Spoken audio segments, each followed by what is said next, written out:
welcome to Friday.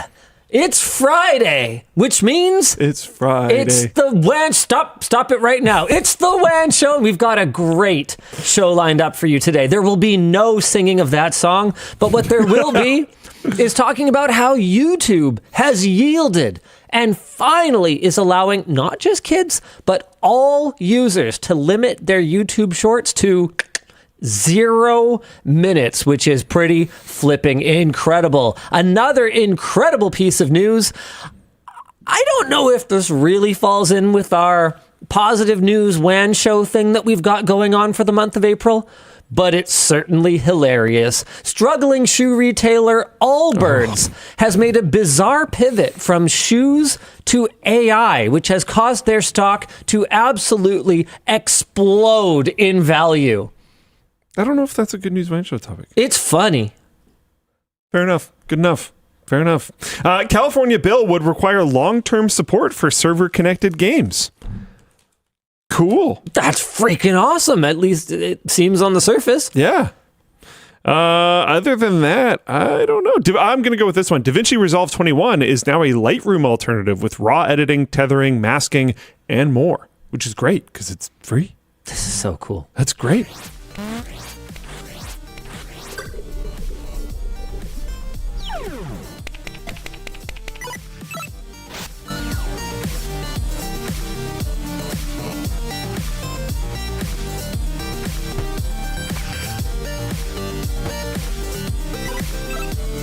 The show is brought to you today by Zero Bounce, AMD, MSI, and Square, alongside our wrap partner dbrand, our laptop partner Razer, and our chair partner also Razer. Why don't we jump right into our headline topic today, which is that YouTube is now allowing you to hide shorts. So if you're the type of person who just plain doesn't enjoy them and doesn't want to see them, or if you're the type of person who's on completely the other end of the spectrum and enjoys them too much and wants tools to help you with your self-control, YouTube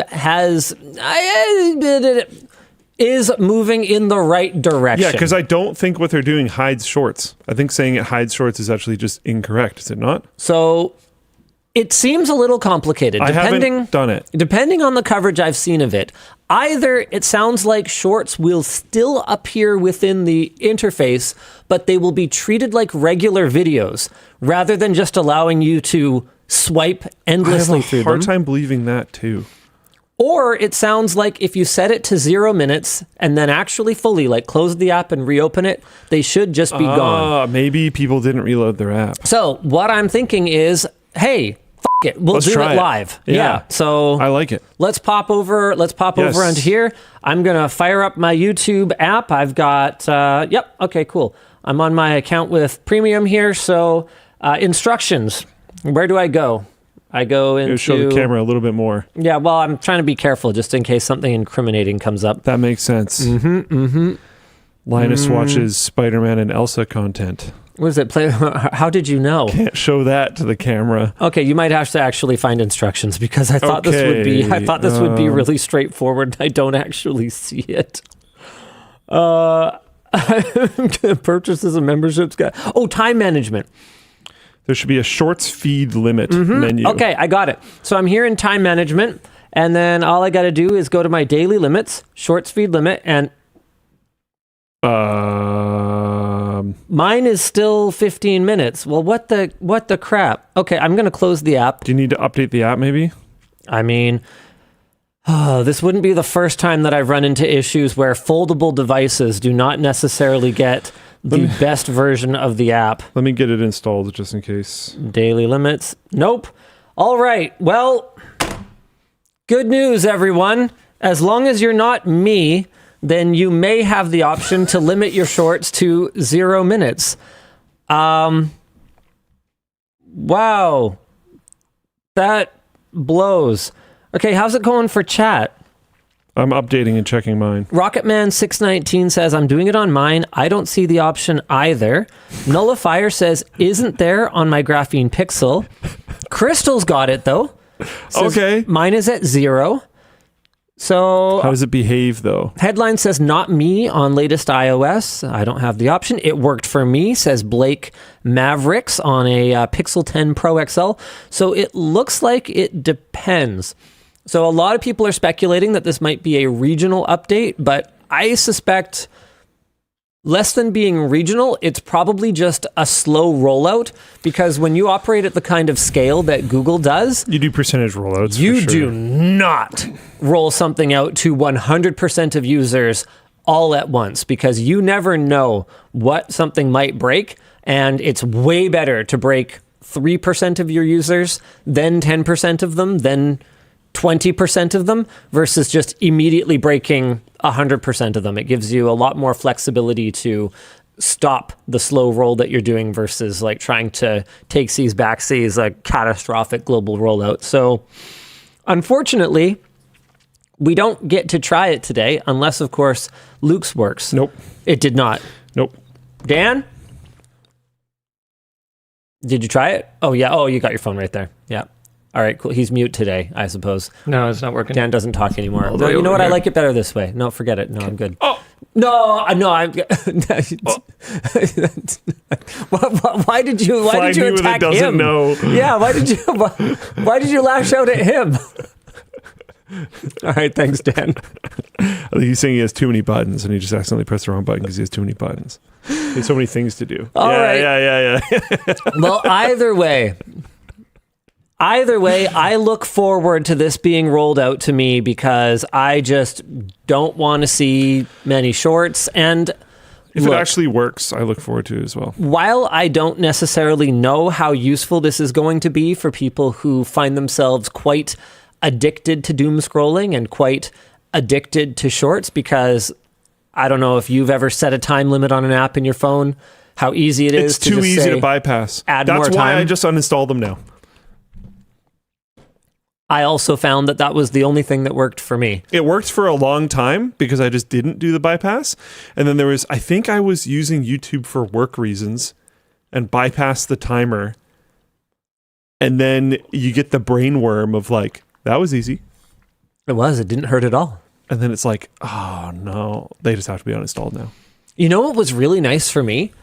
Do you remember did we talk about it on WAN Show, how Reddit got rid of r/all? Oh no, I don't use it enough to notice. Okay, well, Reddit got rid of r/all for reasons that the sort of, community conspiracy What is the theorists homepage then? seem to believe. Well, the homepage is more algorithmic, whereas r/all was just top surfaced Totally, topics yeah. from all subreddits. Okay, so now the homepage is like curated for you. Mm-hmm. Okay. So the prevailing theory is that it's to get you more algorithmically hooked and siloed and deliver more personalized content to you, rather than just have a convenient, Icky. no sign-in required spot that you can go and just check what the top upvoted stuff is today. And it has actually been a blessing in disguise, because I was spending a little bit too much time just like browsing stuff on Reddit, and them removing r/all has pretty much completely killed my habit. Nobody tell them. Yeah, I'm actually very, very thankful. Don't tell them. Good job, Reddit. I have Don't tell them. probably cut my time on your site by about 90%, because I'll just check on what's going on in our most relevant subreddit. I also quite like Wall Street Bets, just because I find their attitude delightful. Yeah. I enjoy a good loss porn as much as anybody else does. Is And this then that's loss? about it. Is this loss? It can be. Sometimes it is. I'll check like the LTT subreddit, see how Lucas's posts are doing. See what people's comments on them are. Hey, why don't we jump right into that? Sure. In yet another, what is becoming a common LTT Labs win, Yeah. Lucas uploaded an awesome article this week. Here, if you want to find the topic, I'll load it up on the site. Sure, yeah, I'll read what the notes are. I'm interested. I don't know if, Lucas didn't write this. Okay, so in a new article from LTT Labs this week, we examine testing for minimum display brightness, something that's becoming a selling point with a variety of different brands. It's not part of our current test suite when we're like reviewing phones or anything, but we are equipped to test down to fractions of a nit. So we tested a half dozen common phones and found that they were all capable of impressively low brightness, dimness, whatever you want to call it, of a single nit or less. We found that one of the phones tested was able to get down to just thousandths of a nit. And if you want to learn more about our test equipment, the process, see the results, all that kind of stuff, go to the article. It's on LTTLabs.com. You can navigate to LTTLabs.com, and then it's just in the sidebar. If you want to see all the articles that come out, it's in the sidebar. If you want a feed of them, there's a variety of different feed options for getting notified about them. Or they also get posted sometimes. Lucas generally posts them to the Reddit, but to like the LTT subreddit, but some other people post them on other subreddits around the Reddit and the internets and all those fun things. But yeah, check it out. We're trying to do cool stuff over there. So yeah, it's really cool. I mean, I don't know about you, but really low minimum brightness is an absolute game changer for me in terms of like my wind down late at night. I like to have all my lights down. That makes sense. It's light emission from devices is supposed to be bad for your brain trying to fall asleep, right? Yeah, so if you lower it, your circadian rhythms get kind of mucked up from light, supposedly. Look, I'm not going to make any kinds of health claims with respect to... I know this for sure. It is definitely a fact. We personally actually ran a peer-reviewed study of 400,000 people and their sleeping patterns for 2 decades and know this for sure. This is a health podcast. We are experts and scientists. Okay, and doctors. For anyone listening right now, I was furiously mashing the doesn't know button. So everything that he just said was completely nullified by that. I just want to make sure I get out there. Yeah, as Noki said as well, every single one of those test subjects only ever have used Firefox. They've actually never used Chrome. Never used Edge. They would install Firefox off of like USB drives. Okay, they might not executable use Edge, but do they Edge? When using Firefox, yes. Okay. Mm-hmm. That makes sense. Mm-hmm. Using Firefox can be very exciting. Yes. Anywho, was that it for that topic? I think so. We're just kind of pointing people there. Dude, we're kind of cruising. We can talk about the article if we want, but I also think it's just like, go give it a read. Yeah, go give it a read. Okay, I'll spoil one thing. With a certain combination of settings, it was the latest iPhone that was able to reach 1,000th of a nit. And actually, I learned something reading that article because I already knew about some of the tweaks that you can use to push the display brightness even lower, but I didn't know about all of them. And so one of mine and Yvonne's like wind down is we'll sit and play Wordscapes in bed sometimes. And honestly, it doesn't work for me as well as it does for her. But like if we play Wordscapes in bed, she's usually snoring within about like 4 minutes afterwards. So we'll sit and we'll play like a few rounds of Wordscapes, and having it any higher than absolute minimum. She's on an iPhone right now, and Wordscapes. Then also turning down the like white point. There's like a white point setting in accessibility. It's just a stupid word jumble. Okay. Thing. Yeah. It has really obnoxious ads. I'm not recommending it. I play every once in a while. We'll dabble with. We use one phone and collaboratively play the New York Times games, like Wordle and all that kind of stuff. Crystal apparently tested the time limit. New time limit doesn't hide them, just gives you a limit that you can immediately bypass. Yeah, so I'm just not going to have the app installed still. Well, I guess because it's like a Google device, it's still installed, but it's disabled. Here, let's see. Okay, so there's a short. If I click it, you've reached your limit. So when you go to scroll, it says you've reached your limit, and there's just a big glowing button you can press to watch them anyways. Yeah, so they didn't do jack. That is useless. But it's good news, WAN Show. So on to more things. And you can also just not have it installed. All right. So that works. Cool. Oh, hooray. Wait. Talon says, no, it actually worked for me. It's not showing shorts.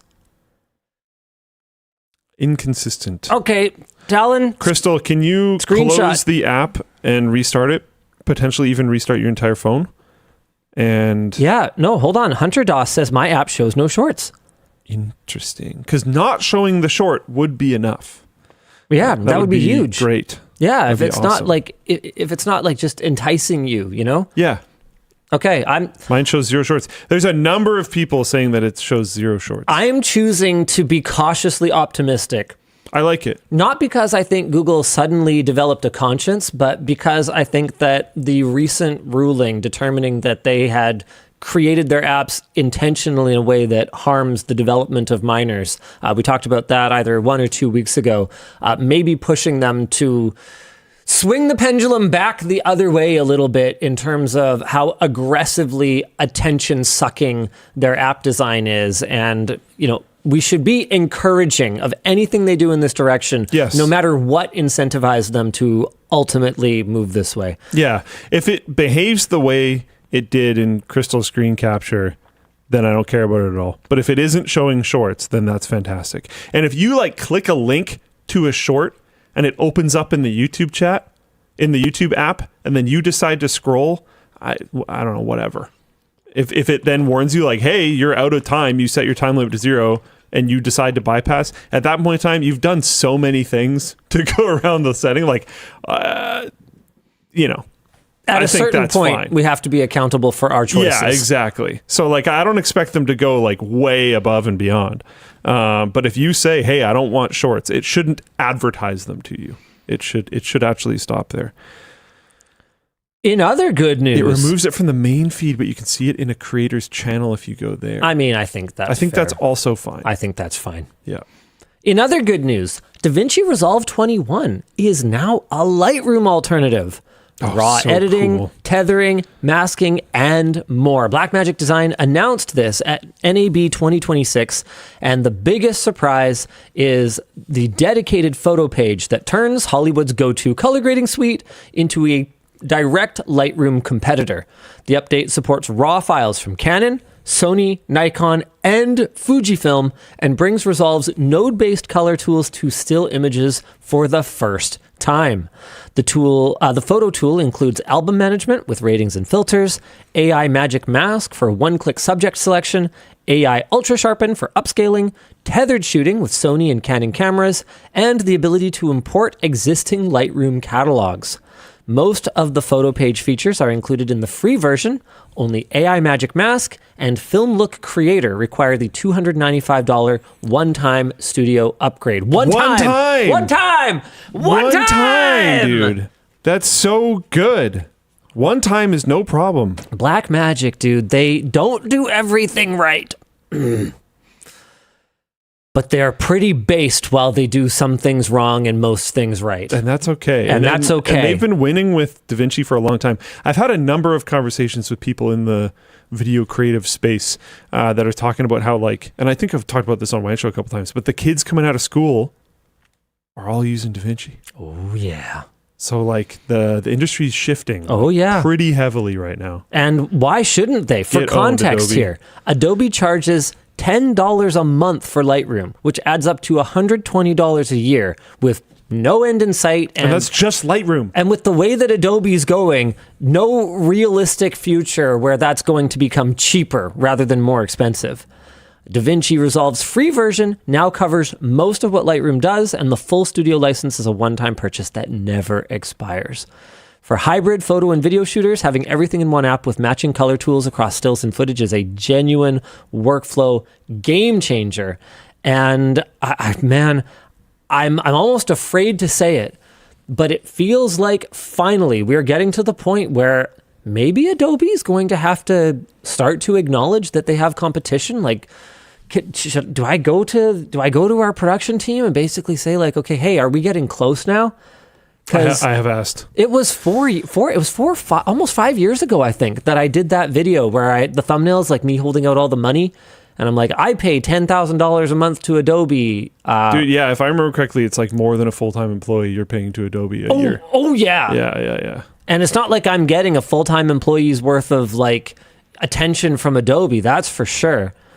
Hold on, let me see if I can find this. Linus, Adobe. Yeah, here it is. And you can see how many people this message resonated with, like 4.7 million views. Why do I pay Adobe 10,000? Oh, was it a year back then? Yeah. I'm pretty sure you spend a lot more than that. It's a lot more than that now. Sorry, it's not $100,000 a year, but I think is it closer to like 60 now or something like that? I think it's around there or above. I don't remember. When we did How Does LMG Spend Money, I remember it being either number 1 or number 2.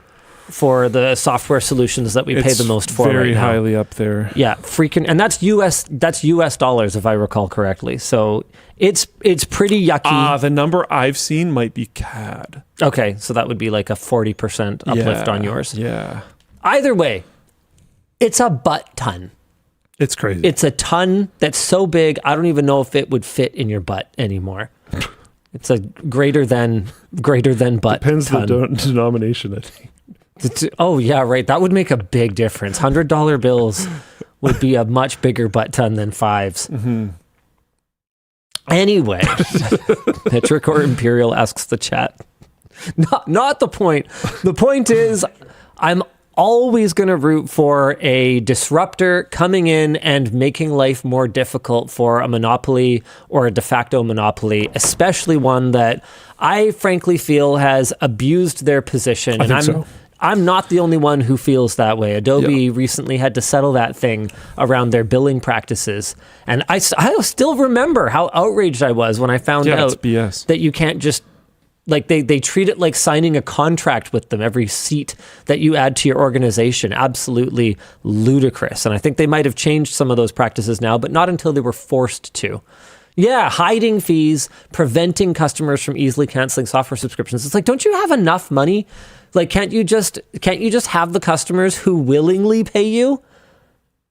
Like, that's mafia shit, you know? I'm getting the number.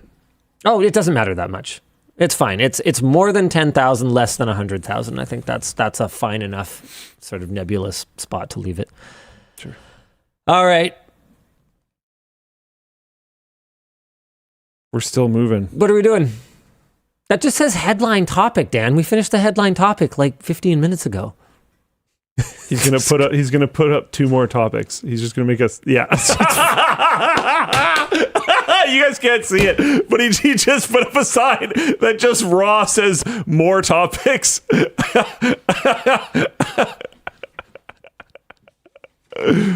Oh, that's pretty good. Yeah, it seems right to me. It seems totally right to me. Wow. Forget it. I don't even want your cue cards. I'm over it. I think they're very informative. Let's talk about a California bill that would require long-term support for server-connected games. Stop Killing Games is backing California Bill AB 1921, introduced by State Assembly member Chris Ward and expected to be up for debate in the Assembly soon, TM. The Protect Our Games Act proposes new regulations that would apply to digital games released after December 1st, 2026. I don't like it, but I do understand it. Yeah, I know. I get that. I get it. I get that. There's an entire epoch of games that could end up lost because this will only go into effect for new games going forward. But I understand why you can't just change the rules midstream after companies have already... This will still be changing the rules midstream for some people. Yes, but I get it. At least they get a little bit of a heads up. Under the Act, digital game operators would be required to provide 60 days notice before they shut down any services or servers that are necessary for the ordinary use of the game. They must provide details about which features will stop working. They must explain how the user can continue to play the game after the shutdown and warn of any security issues that might arise from the shutdown. Notice would need to be provided both in-game and on the operator's website. And as originally written, the game operator would also have been required to cease sales and distribution of the game at the 60-day notice, but this has since been changed to the shutdown date as the bill has worked its way through reviews, which I think I kind of get, because if for whatever reason you're still able to use it in some way afterward, then if I was like, oh, that sounds pretty good, I want to buy it, I wouldn't want to be prevented from doing that. That it should be my choice if I want to buy it or not. Sure. I could see making a warning mandatory. Hey, this game is shutting down on this day. These are going to be the changes. But just telling me I'm not allowed to buy it, I mean, that seems like it's punishing me. I can even think of certain games like Titanfall 2. I think there's a community server mod, but I don't think it naturally had community servers on launch. I could be wrong about this. I don't really remember. But it costs like $4 now when it's on sale, and it's like always on sale. And I would highly recommend people buy it for the single player. And if the multiplayer doesn't work, like whatever, like it's still worth buying the game. So like, yeah, as long as there's some flag, like, by the way, the multiplayer doesn't work anymore. If you want to make that decision, I think that's still fine. It's 40 Canadian dollars right now. It's just on sale like practically all the time. Yeah, only buy it on sale for sure. Yeah, it goes on like 90% off sales all the time. So I'll just wait for one of those. Yeah.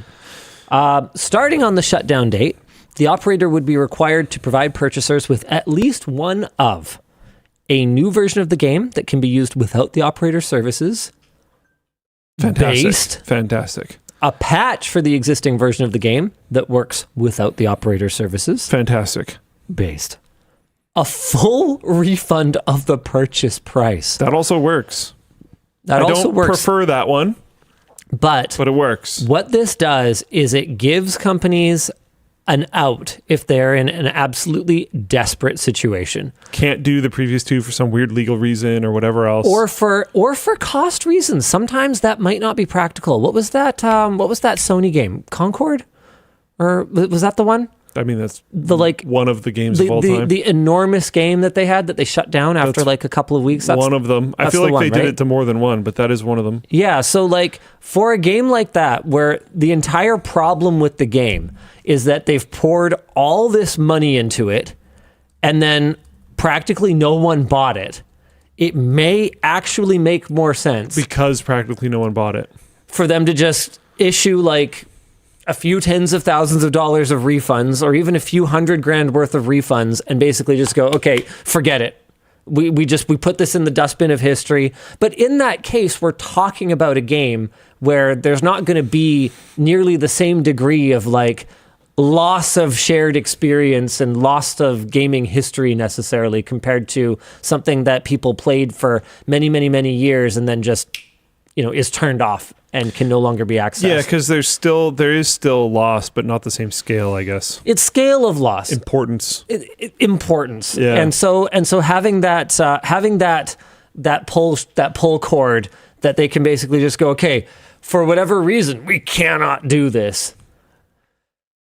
If it is, because I don't think any company would want to choose to refund every copy of a game they ever sold. Yeah. Like if you were to tell Rockstar, GTA 5, you can do a new version of the game that can be used without your services, a patch for the existing version so it'll work without your services, or a full refund of the purchase price. Which one you think they're going to pick? This is also like, just as a note, this is long-term support. I don't think this is necessarily forever support. Of course, there are exceptions. These new rules would not apply to subscription-based services that are clearly advertised as only offering access to a game for the duration of the subscription. So something like WoW would not be covered by this. MMOs in general. It does not apply to free games. And this is where things get a little bit hazy for me, because if you've spent $300 on, say, for example, League skins. Sure, one skin, okay. Yeah.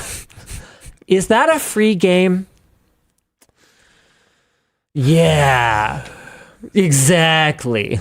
Yeah, a lot of free games people spend more money on than paid games. Yeah. Yeah. So I'd be interested, as this makes its way through the drafting process, I would be interested to see how they're going to tackle that. And then the third one is that games that the seller can't revoke access to after the sale. Games that the seller can't revoke access to after the... I'm not quite sure what that means, but the first two were pretty clear. I don't know what that means for games that require server connected. Yeah. Okay, so maybe that's just for games where it wouldn't be relevant. In other Stop Killing Games news, the EU Parliament held an introductory hearing yesterday on the European Citizens Initiative, Stop Destroying Video Games. Organizers were able to present their initiative to Parliament, but a parliamentary response is not expected to come before July. You can find video of the hearing on the European Parliament YouTube channel. This is far more momentum than I expected Stop Killing Games to get. Oh, yeah. I'm impressed. Yeah. On the one hand, maybe my pessimism was partly rooted in a belief that there are really important other things that the world kind of needs to deal with other than like video games and stuff. And maybe I just, even though it's something that's very near and dear to me, I expected, stuffy octogenarian lawmakers to just look at the whole games thing as just video games and not care about it. But then on the other hand, there's enormous amounts of money at play. There's a lot of money at play. Art is important, and I think there's different people that do different things. There's different people that have different expertise, and you can do more than one thing at once. Yeah. Noki says, and all it took was for one guy to speak out against the movement. That's what popularized it. I don't think it's that simple, although it did definitely... I do think it had a pretty big impact. It definitely did shine a lot of light on the movement. Speaking of big impact, against your will, I got the numbers. Oh, okay. So it's before tax, $62,000 for Creative Cloud. Just Creative Cloud, and before tax. And then before tax, just for Adobe Acrobat Pro, it's $4,500. So why the do we need Adobe Acrobat Pro? And why do we need $4,500 worth of it per year? Who's doing PDFs? I know we get PDFs signed. I'm anti-PDF files. Both of them. Hey, yeah, me too. That shouldn't be a controversial statement. We do get PDFs signed though. I think it's very convenient to have like the cloud version of PDF signs. Okay. Is it convenient enough to be $4,500 a year? I don't know. I don't know what people use them for. I don't use it. I mean, if it's an alternative to like fax, then I suppose. I haven't used Adobe Acrobat in a long time. Very long time. Okay. I've recently been using only Office. It's pretty easy. Right. Seems fine. It's free. Is that website where you just go and it's pictures of people in suits? Mm-hmm. No, it seems to be like... That was Canadian dollars, by the way. The like Linux Bro open source thing that isn't LibreOffice. There's like both of those exist. People in chat are saying LibreOffice. Someone said some other thing up above. I don't know where I saw it. I don't remember what it was called. But there's lots of options for PDFs. You can sign PDFs with the free version. I think people at work have, PDF-Exchange. I've never heard of that, but a few people are saying that. I don't know why we have the Pro one. I suspect it's for you can email someone the link and then they can sign it digitally in their browser and it gets like receipts for everything in both directions and stuff. And it's just, I will admit, it's very professional. I would have to guess that that's probably the business team that uses that, or accounting. Business, accounting, HR for like getting people hired and signing employee contracts and stuff like that. Yeah, $4,500 to like seem professional to people that you do outreach to in those contexts probably. It might matter. Probably, maybe, possibly makes sense. I suspect one of the reasons why it might be so expensive is we probably have a bunch of dead subscriptions.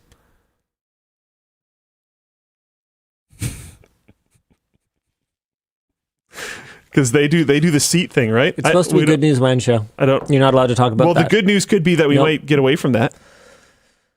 Hey, you might maybe possibly save money. That's a reach. Good news. That's a reach, Luke. Good news. It's a reach. Good news, everyone. In other good news, okay, Dan, I apologize for what I did before. Can I please have them back? Thank you. All right, we're supposed to do the CW announcement. This week, we've got... Oh, Lordy, I scrolled too far. We're hiring. We've got a few open roles on our site, including a junior fashion designer and a purchasing manager, both for Creator Warehouse, as well as a contract role in inventory and warehouse management based out of Atlanta, Georgia. If you think you'd be a good fit for these roles, we want to hear from you. Head over to linusmediagroup.com/careers to apply. Yay! This week's product launch has the variety and has quite the... you know what? This week's product launch is pretty exciting for me personally. This is something pretty different from what we've done in the past. If you love motorsports, the Moto Tee is for you. I'm going to fire up. What are you doing over there? Are you shopping for Adobe subscriptions? I saw those Adobe subscriptions. You're supposed to be going to LTTStore. Oh. This show is such a disaster. Oh, look, it's really cool. If you love motorsports, the Moto Tee is for you. It's a race-inspired jersey, but instead of sponsored patches, they are tech-inspired patches and 3D puff prints. It's designed on a 100% cotton top, so it's breathable and feels premium, and you can get yours at lmg.gg/Moto Tee. Very, very different kind of design from what we've done in the past. Super cool. The pink and green is obviously inspired by the old Lambo color scheme. Isn't that cool? That's a cool photo, yeah. I know, right? Of course, you should never ride your motorcycle without a layer over top of a cotton tee or long sleeve like this. But hey, you can still look the part when you are not actually on your bike. That's a great shot. Is that just actually her bike? Did they actually bring Natalie's bike into the studio? It looks like maybe. Oh my gosh. That's pretty sick. Cool. Okay. Next up is that's a great shot. Sweet. Next up is the shirt that Luke is wearing. If you're a frequent viewer of the WAN Show, you might recognize this character. Sir Ability Toucan. Oh, wow. He's everywhere. He disappears whenever something really ridiculous happens, and I can't anymore, or I lose my ability to can. He's super cute.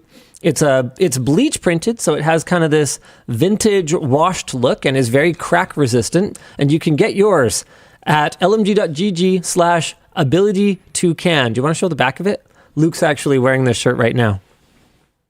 There you go. Missing. Sir Ability Toucan. It's a bird.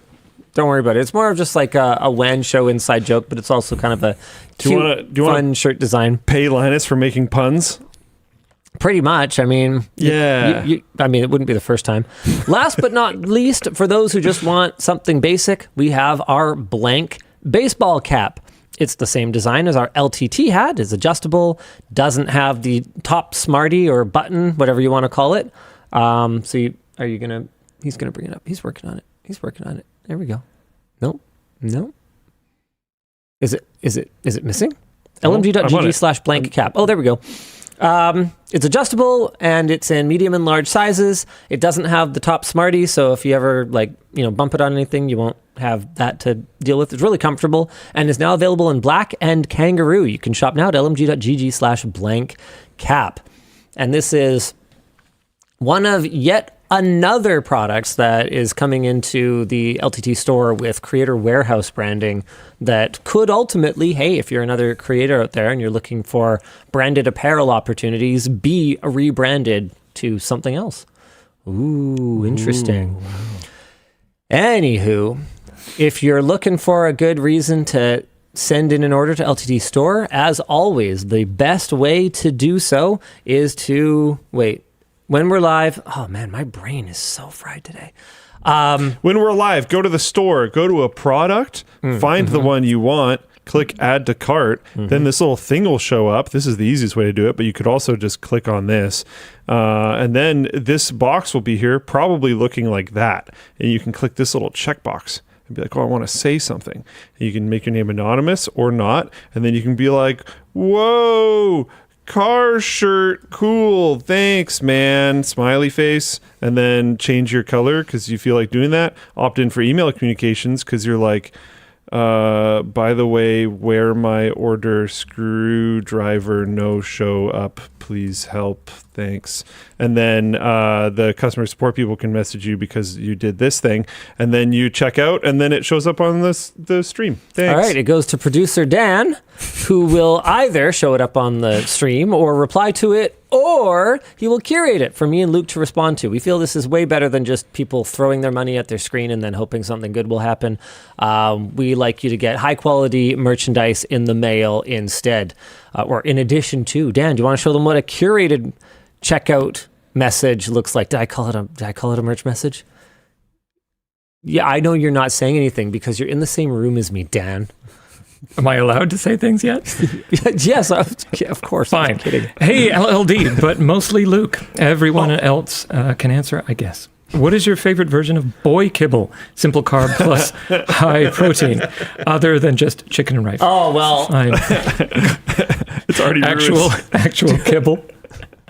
I know people that go cheap. really hard. They'll make like ground beef mixed with like egg and maybe some spice, and that'll be like the predominant portion of their meals for a week. They'll just make one big trough of like meat. Something I've been going for lately is sticking with the chicken, or Wow. potentially having steak instead, but try to make that more rare, I find. Oh, and then, right. Cook it less. Oh my God. I didn't mean that, but don't overcook it either. Whatever you do, don't make the chicken be that rare. Guy. Yeah, I don't do that. But then I've been mixing the other things up. So go for like a sweet potato instead of rice, or instead of broccoli, do like cauliflower or spinach or kale or something else, and just keep changing things up a little bit. I have heard that if you just eat the same thing all the time and it's really boring, that it can act as an appetite suppressant. So if you're trying to lose weight, maybe that works. Maybe it doesn't. I don't know. Contrary to what I said earlier in the show, not a scientist, not a doctor. But yeah, I've been mixing up the carbs that are included, basically, but keeping the proteins pretty basic. Yeah. Hopefully that's an answer. Nicholas Cage in Floatplane chat asked us to make the hat that Jay wears in Jay and Silent Bob. It's a baseball cap without a brim, and literally no one sells one. Sell me one. Are you sure? Are you sure we need this? Wait, really? There's no brim? Yeah, I never noticed it. I think I always just thought it was on backwards. Yeah. Wait, what? Yeah, no, this is the this is the car seat behind him. There's no brim on it. How did I never notice that? Oh my God. That's just a beanie, say people. I thought this is what Americans call a beanie. Yeah. Like, no, that had like this is a baseball like cap. Line things in it. I don't know what you want to call it. Yeah, but without a brim. Seams. It has the seams and everything. Scrappy DP says we do not want that. I don't think anyone does. We want a double brim hat too, says Minji. No, you don't. You are so lying. You do not want a double brim hat. That is not a thing you want. All right, Dan, hit us with another checkout message. Hey, LLND, for the same price. Oh my God, hold on. There's a whole company that sells them. Of course there is. No Brim Co. Oh my God. That kind of has a brim, though. It really does. Yeah, it has like a folded up brim. I think Do they sell lying. the squeezy jibs one The original too? no brim, brimless hats. What about the long brim? I saw a long brim on there. Wait, long brim? It was somewhere. What? Was it on their homepage? I think you made it up. Might have been the previous one. I think you're a liar. Yeah, anyways, that's funky. Speaking of funky hats, I searched for double brim, trying to find what I think, obviously would have been, one in the Both front and one in directions? the back, but instead I found this. That's the one. I saw it on your screen. That's the squeezy jibs. Super brim, dude. Yeah. I love how the dude wearing the hat just looks completely normal. Yeah. Like, I don't think that's this hat. There's no way that's this hat. I was actually working on my notes for the Megane X 8K VR headset, and I know it's one of those things that doesn't really affect your ability to make a good quality product, but bad, or not even necessarily bad, but like clearly fake product photography just really puts me off of something. And this is a classic example. Where is she? Oh, where'd she go? Dang it. Okay. Here she is. She is not wearing that headset at all. Like, look at this. This is somebody tried a little bit though. This is the fakest. She's not wearing the headset. This is not even a picture. This is a render of the headset on her face, and it gets worse. They put a little shadow on there. It gets worse. Oh no. Here it is. This is the exact same photo. You can tell from the pixels of the hair that this is exactly the same photo. He inspected the pixels. You can see it in like the little flyaways and stuff. He's a pixel scientist. That it's the same picture, just with the like. And here's the same picture 3 times. 3 times the same picture on one page. Hold on. 2 more times the same picture. Well, come on, man. Come on. It just it feels so low quality. I don't like that. I haven't actually tried the product yet, so don't take this as a judgment on the quality of the product itself. It just the quality of the product page though. The quality of the product page is not great.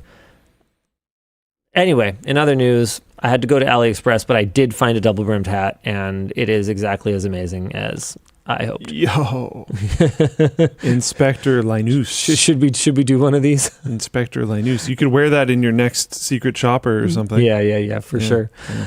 All right. Sorry, Mr. Besser. Do you want to hit us with another checkout message? Hey, LLND. For the same price, I could get a 77-inch LG C5 OLED or a 100-inch Samsung QLED Mini LED. Why do we say QLED and LED? It upsets me. What would you do? Bigger or OLED? Oh. Yeah. This is a tough one. Samsung has a lot of QLED TVs, and there is a wide range of quality depending on how many local dimming zones they have and how bright they are. With that said, at the same price, I could have a 77-inch or a 100-inch TV. It depends a little bit on the space. If you have a smaller room and just, sitting farther is not an option anyway, the C5 OLED is going to give you a better picture. It's going to give you a poppier, punchier, more exciting picture. However, if you're in a large space and you want to have a big group, the bigger the TV, the wider you can spread your couches and chairs, the more you can have people kind of spread out and eating snacks over there and whatever, the more people you can kind of gather around it. And even if you have a smaller room, the more immersive the image is going to feel. If it was me, and I guess it is, I would choose the larger display over the OLED. In my theater room, I could have, if I really wanted, a 97-inch OLED. I have chosen not to. Instead, I have a 115-inch mini LED. So that's what I would choose. However, if for whatever reason the size of my display was constrained, then it would be hard for me to say no to an OLED. At least that's the case today with RGB backlighting coming. That's the one I'm more excited about. But it sounds like you're getting a deal on a last-gen TV, so that's not going to be necessarily relevant to your purchasing decision anyway. I hope that helped. I didn't really give you an answer, but cool. What would you do? You'd do smaller OLED, I would think, right? Probably. That's what you did. Yeah. Yeah, so it's not even hypothetical. I went bigger TV, he went smaller OLED. I also have less viewing distance, I guess.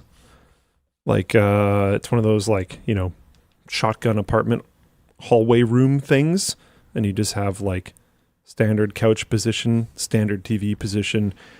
The throw distance is really not that crazy high, so I'd rather just a way better picture. 100-inch would be a little bit ridiculous at that seating distance. I think so. Yeah. So I'd rather just have a better picture. Genesis 8925 says, if money wasn't a problem, projector. But man, I have a really hard time getting behind that. Like the wife acceptance factor of a projector, it just, from my experience, seems to be much smaller. And I don't know what it is, but it's like, They don't look good.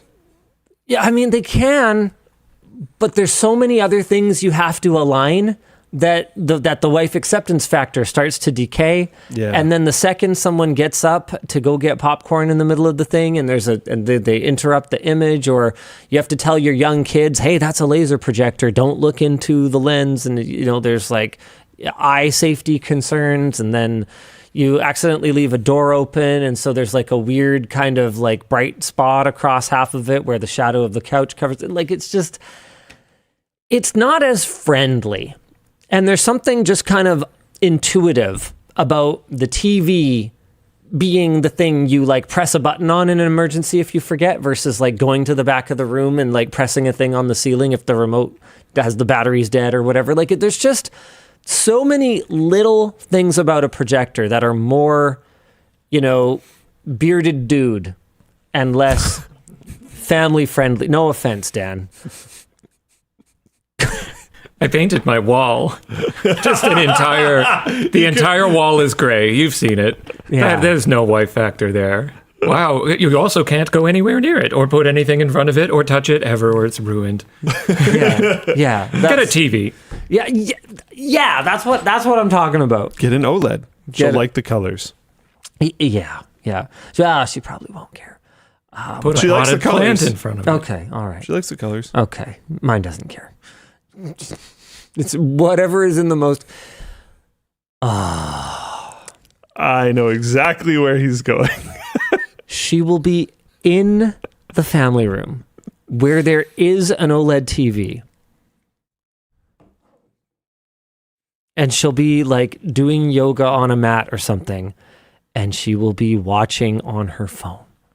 And I'm just like, really?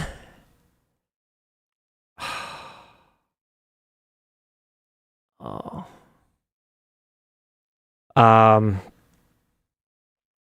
Anyway. Let's talk about Apple launching That is actually where I thought that was going. Apple Education.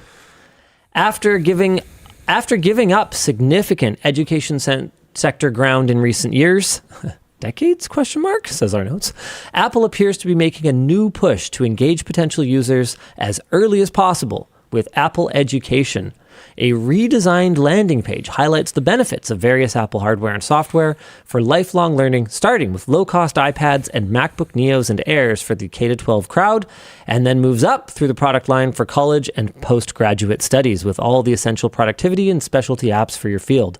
The site also offers special Apple Care packages and flexible financing for educational institutions, and that right there is the big one when it comes to hooking them young. I mean, I have talked for ever Yeah. about how Apple like fucked up allowing Chromebooks to become a thing. Yeah. And it looks like they finally figured it out, and they are making a concentrated effort to just un-Chromebook the world. And I kind of think these stomp on Chromebooks. Oh, dude, I mean, I've been dailying... It's like not close, I think. I've been dailying the Neo for over 2 weeks now, I think. I can't remember the time, but basically it's not bothering me. I feel like you would remember the time if you hated it. Yes. Because you'd be like counting. It's the same thing as this Linux challenge compared to the last one. Yep. The last one, we were all checking in with each other on how many days were left. And this one, I think the timer passed and... No one cared. Yeah. Yep.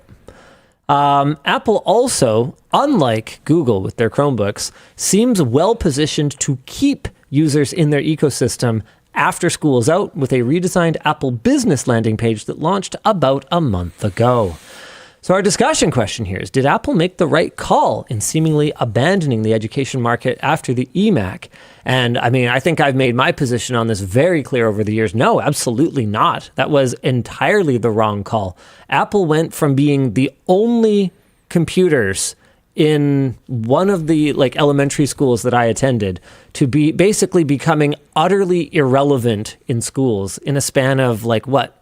5 years, 10 years, something like that. Almost nothing. It was just all PC, and then it was all Chromebook, and Apple became just a complete non-player outside of, from my understanding, very affluent educational organizations. But now, man, this thing changes everything, because an iPad is only useful for certain stuff. For a lot of things, I'm sorry, but you just plain need a keyboard. What is the difference right now between a Neo and an iPad with a keyboard? The fact that it's running proper desktop software to me is a big one, just in the day-to-day usability of the device. Or did you mean in terms of price? No. Yeah, that to me is the big one. The fact that I'm not just limited to iPad OS apps, and I can run any software that I want on it, because there's just, I mean, it's inherent to the App Store model that these apps are designed to be less open. You know, Apple dictates what's in the App Store. They take a cut out of everything that's in the App Store, which, you know, whether you believe that that's a monopolistic practice from them or not, is a tax on the developer's ability to operate within that ecosystem. There's things about it that are just plain not as budget friendly and not as user friendly. I find it interesting how open they are. Surprising price. Yeah. It's like, yeah, it is a surprising price from you. Yeah. It's also a surprising price for just the general quality of the laptop. But do you think this is Tim Cook wanting to like go off on a high note? Like, there's been a lot of discussion around his legacy. Yeah, there has been. Over the last couple of years. Well, because he's getting close to probably retiring. Like, hasn't he been pretty open about that? I think so. Yeah. And so it's been this open conversation. Like, what is Tim Cook's legacy? Because I'm sure he would love if it were not the Apple Vision Pro, right? And you look at, like, there's a lot of things that he has undeniably done incredibly well. Apple is a logistics monster. The way that they handle messaging and their launches is perhaps unparalleled. They're just so good at it. But what product did Tim Cook oversee?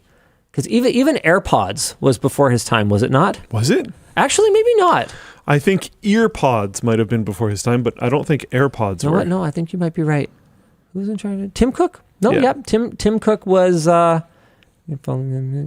was well after. He made the thing that kind of murdered the entire audio industry. Okay. Which is pretty impressive. So that was relatively early on in his tenure, and then towards the end, if he oversees the creation of the laptop computer that basically murders the entire entry-level business and education laptop segment from everyone else. I also think there's an angle which is... What a punctuation mark to put on your career. Apple spent a really long time basically fighting with chip manufacturers. Like, they got in this huge war with Nvidia. They got in a bit of a tiff with Intel. A bit of a, yeah. Like, they really were not being very friendly with chip manufacturers. They came out with the M series chips. Mm-hmm. Those chips are just smashing everything. They're fire. How do they pipeline people into their, like, okay, we figured out bailing on the other chip manufacturers now, but the pipeline into Macs is not necessarily the easiest and it's not exactly the cheapest. So how do we get people kind of reinterested in Macs? We own the world of audio. We own the world of phones. Well, the North American world of phones, but yeah. We own the world of spending money on lots of phones. You know what's really interesting to me, though, is like, what will Apple take away from this lesson? Will they take away, oh, we could have charged more for the Neo? And will they go back for higher margins? Or will they take away, holy crap, we have been leaving so much volume on the table by pricing things out of reach of normal, ordinary people. And do we get like a really aggressive iPhone? Do we get like a $400 iPhone? Because if they can build this computer for $500 to an educational customer, right? Convince me. You can build a cheaper phone. Convince me they couldn't do a $400 iPhone if they really wanted to. They've got their own silicon for the processor. They've got their own silicon for the modem now even. The Qualcomm tax is, she's a hefty tax. Tell me they couldn't do it. No, they absolutely could. I think this might piss some people off. I think their gamer move in the future is to basically only ever have, they have 2 SKUs for this one. They have like the higher storage plus Touch ID and then the lower storage and no Touch ID. Yep. I don't think you ever expand beyond that. Oh, for this one? Yeah. For the Neo? I think you keep Neo tier laptops as like, there is maybe 2 options. Maybe in some generations there is 1. And it's just the cheap laptop you can get from Apple. Yep. And then everything else is you're jumping into M chips and it's like performance laptops. And I like that they gave it a really unique color because it clearly identifies me as a scrub who, but it's a good didn't buy a real thing MacBook. Still. Yeah. But it still looks good. It has its own very clear identity. The thing on the bottom is a dbrand. Oh yeah, that's a dbrand skin. Just sorry, so people know. Yeah, sorry about that. So it's this. You're part, looking this at the part. like. That's what we're looking at. Greenish yellow. Yeah. So I really like what they did with that. I could see them continuing to do that. That's something that they have done in the past to differentiate otherwise very similar looking regular iPhone. You can still get it in silver and Pro. Yes, but I would actually like to see them lean into this. I see most people, that one is the most popular colorway I've personally seen, is like the yellow. But I've seen most people get colorful ones, which I have to say, like, thanks? God, it's been so boring. Everyone just always picking the most boring possible color options for everything. And seeing a bunch of people get the colorful Neos brought some hope. I think it's like, oh wow, the world can not just be gray again. This is great. Nah, don't get your hopes up. What? It's gonna everyone else is full of hopes. The only reason Apple can do that is because would they sell 8 million of these things? High hopes. Oh. So Apple. So all the other ones are sold out, so you just had to buy it. Well, no, I just mean Apple can afford to do a gray one and a yellow one. Oh no, I mean people's selection. Oh sure, I just mean but Apple's the only one who has the volume to gamble and do a color. Sure. Because they can, even if the color bombs and only 1 in 10 customers selects the color one, then they're still going to sell 800,000 of them. Yeah. So they're fine. I hear you. I think you just see people who have a selection of colors always going like gray, white, or black. Oh yeah, and that's just kind of boring. They're just safe. I mean, I was talking to the Creator Warehouse team about commuter bags. Or hey, this shirt, the Lambo shirt's so cool. Here, so commuter bags. Oh, it's so sick. I've been rocking this. That's awesome. Kind of like olive, like tactical green one for a little while that I really like. Yeah, and we were talking about, what would a future look like where we have like a range of colors of bags, and we were talking through what the minimum order quantities are for each of these colors with fabric sourcing and factory time. And one of the things that Dave brought up is that we have access to industry trend data and sales data, and basically it becomes kind of like a self-perpetuating cycle. Yep. Because the only thing that actually sells is black and gray, and then that's the only thing anybody makes. So then it's the only thing that anybody sells, and it's a huge financial risk unless you're Apple. That's why I'm saying I just appreciate that people are not just buying just the silver one. Is like, the more you make it so that people don't just buy only ever just the black one, it's like, oh, sweet. Okay. We can like actually have more colors of things in the world again. And like, okay, Oruk in Floatplane chat says, I would totally get a pink backpack. but it's tough The problem is we'd because sell like 10 of them. back when SteelSeries, let me see if I can find, SteelSeries did like a pink gamer Logitech's mouse. had more success with this, I would say. The reason I brought up SteelSeries is just because they did it a very long time ago before everyone else did it. Yeah, true. And I can't find it. Probably because it didn't sell. Like 2010. Yeah, it was really old. And I remember I either was the product manager or I sat next to the product manager for it. And it was an unmitigated disaster. We sold like 3 of them or something like that, and then we had to liquidate the rest of them. That has changed to a degree, right? To your point, things are a little different now, and Logitech seems to have done better with it. I think Logitech has also succeeded in like it's not just hot pink. Like they'll do colors like this. Or like it's a nice like soft purple. You don't have to like, they call this one Heartbreaker, and it's the pink one, but it's not just like glowing hot pink either. Like I think they played with the colors a little bit more. I hate though that to be a trendy girl who uses a computer, you can only have a tastic mouse. No, this is just the first one I clicked on. Oh, I'm pretty sure okay. there's a, like I just was scrolling down and saw. Do they that have one. like a high performance mouse like that? Okay, I probably have to go to Logitech G. Hold on. Yeah. I think it's like a different site. Yeah. Yeah, okay. I think they do have some pretty cool colorways. The Super Strike, I'm pretty sure, is just black and Yep. gray. So, oh my god, go away. These pop-ups are so annoying. There it is. Magenta. That's a pretty aggressive pink. That is a pretty aggressive pink. Rah. I found the thing that I was thinking of. I didn't find the mouse, but I did find the mouse pad.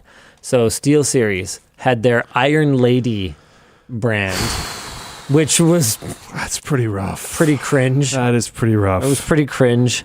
That's what I mean, though, is like these Logitech ones, not to glaze Logitech too hard, but the Logitech ones, like, kind of look nice, and they don't say Iron Lady on them, which Here we go. I found probably it. helps. I found it. There it is. The Iron Lady gaming mouse. Yeah, see, that's Akari. kind Yeah. of yikes. And then look at this. This is the one I was actually talking about, the G203, pretty good mouse, Lilac. Okay. That's and pretty like, cute. Actually looks nice. That's pretty cute. Like, okay, cool. Anyways, It's time to talk about our Floatplane announcements. Linus, try to guess what this means. Dan, show the free shipping. yeah, that's pretty obvious. Yeah, what?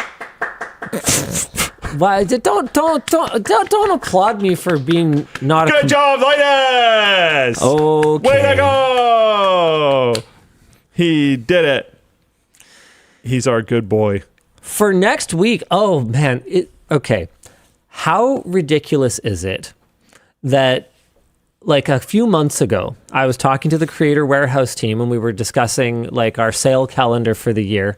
And we had decided that after the success of our Shipstorm sale event last year, that we should do a repeat of it. We should do a Shipstorm sale event. And we were like talking about it and we're like, well, yeah, but you know, that whole thing was precipitated by, you know, the actions of a certain one of, you know, the country So is leaders. this one? Hold on. Story spoiled. So anyway, They're all Gen Zers, Gen Alphas, whatever. They don't have time. They already know where the story's going. I'm just helping. so we decided to do a Shipstorm sale event on the anniversary of the first Shipstorm. We had no idea that the certain world leader was going to do a thing again that was going to completely f*** global logistics again. You probably could have relied on it. I guess we did. So anyway, the Shipstorm sale event is coming back, and we have something very excited for our Floatplane supporters.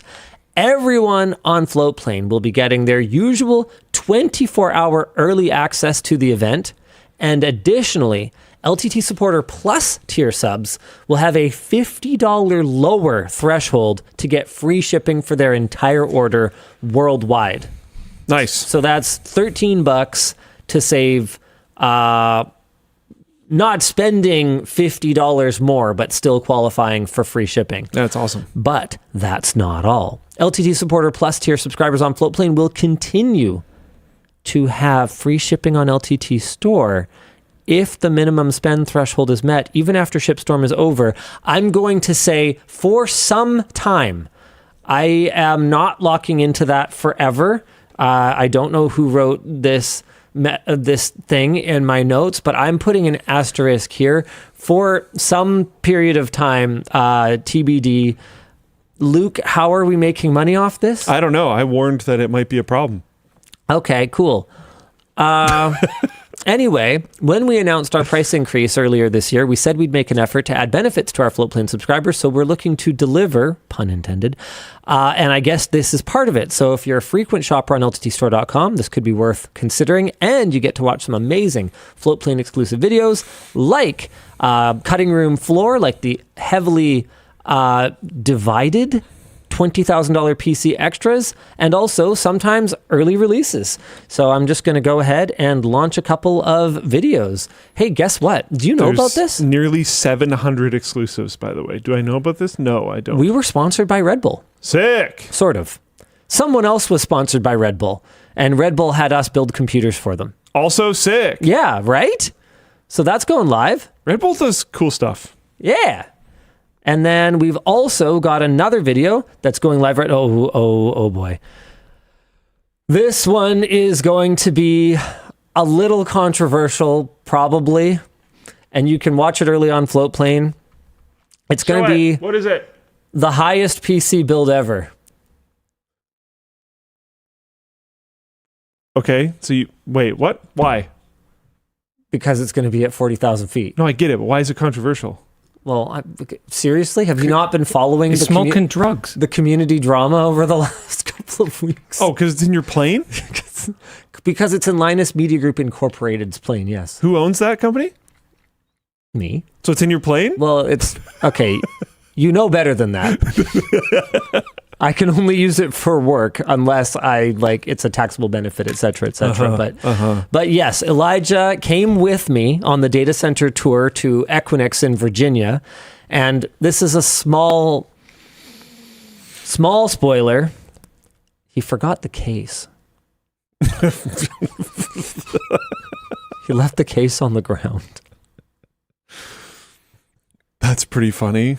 Yeah. Did you just film it on the way? So we were supposed to film it on the way while we were flying during the day. And then that was supposed to be our work day that day. And then we were supposed to sleep and then get up super early our time because we're 3 hours ahead now. Yeah. Do the data center tour and then sleep on the way back. But instead, Elijah had to abandon me for the data center tour. He had to go to Micro Center, buy a case, and then we had to shoot it on the way back. Did you shoot the whole thing on the way back, or did you do part on the way there? We had to shoot the whole thing on the way back. There was almost nothing there's almost nothing you can do without a case. You put the CPU on the motherboard and put some RAM in, and then that's it, you're done. Whereas the bulk Computers. of it. Yeah, right? Oh. Apparently I told everyone last week. Well, whatever. I think I forgot the detail on if you did part of it on the way there or part of it or all of it on the way back. Anyway, the video's out. It is controversy aside, an absolute banger. It is so funny. It's just ridiculous. I think you've already been people might not like seeing the plane, but I mean, it's just a computer. I don't think it's controversial. Some people, you know what? There's some people that are upset about it, but most people seem to be enjoying the window into something that otherwise we would have absolutely no access to. Did you hear about Ford? I did. Okay, so key difference. So we had a Canadian politician is in hot water right now for using, and this is incredibly important, taxpayer money to acquire a private aircraft. Way more expensive one. Way more expensive private aircraft for... And the reasoning was so funny. I didn't see what's the reason? He was like, other people have planes. And he pointed at some other politicians that have access to planes. And he's like, I want one too. It was so good. I actually started laughing reading the article. I think it's something like Quebec has a plane or something. And he's like, they have a plane. I want a plane too. It's like, really, bro, right now? Canada's on fire. Do you actually need a plane? I don't know. Oh, it was funny. It was good. It was a good time.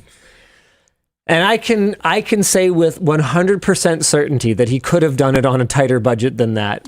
Yeah. Also, the plane that he chose is so unnecessary for what he would be doing. It's a Challenger 650. That's I don't know anything about. Dude, he's a provincial politician. Where is he even going? Opposition leaders dub it the gravy plane.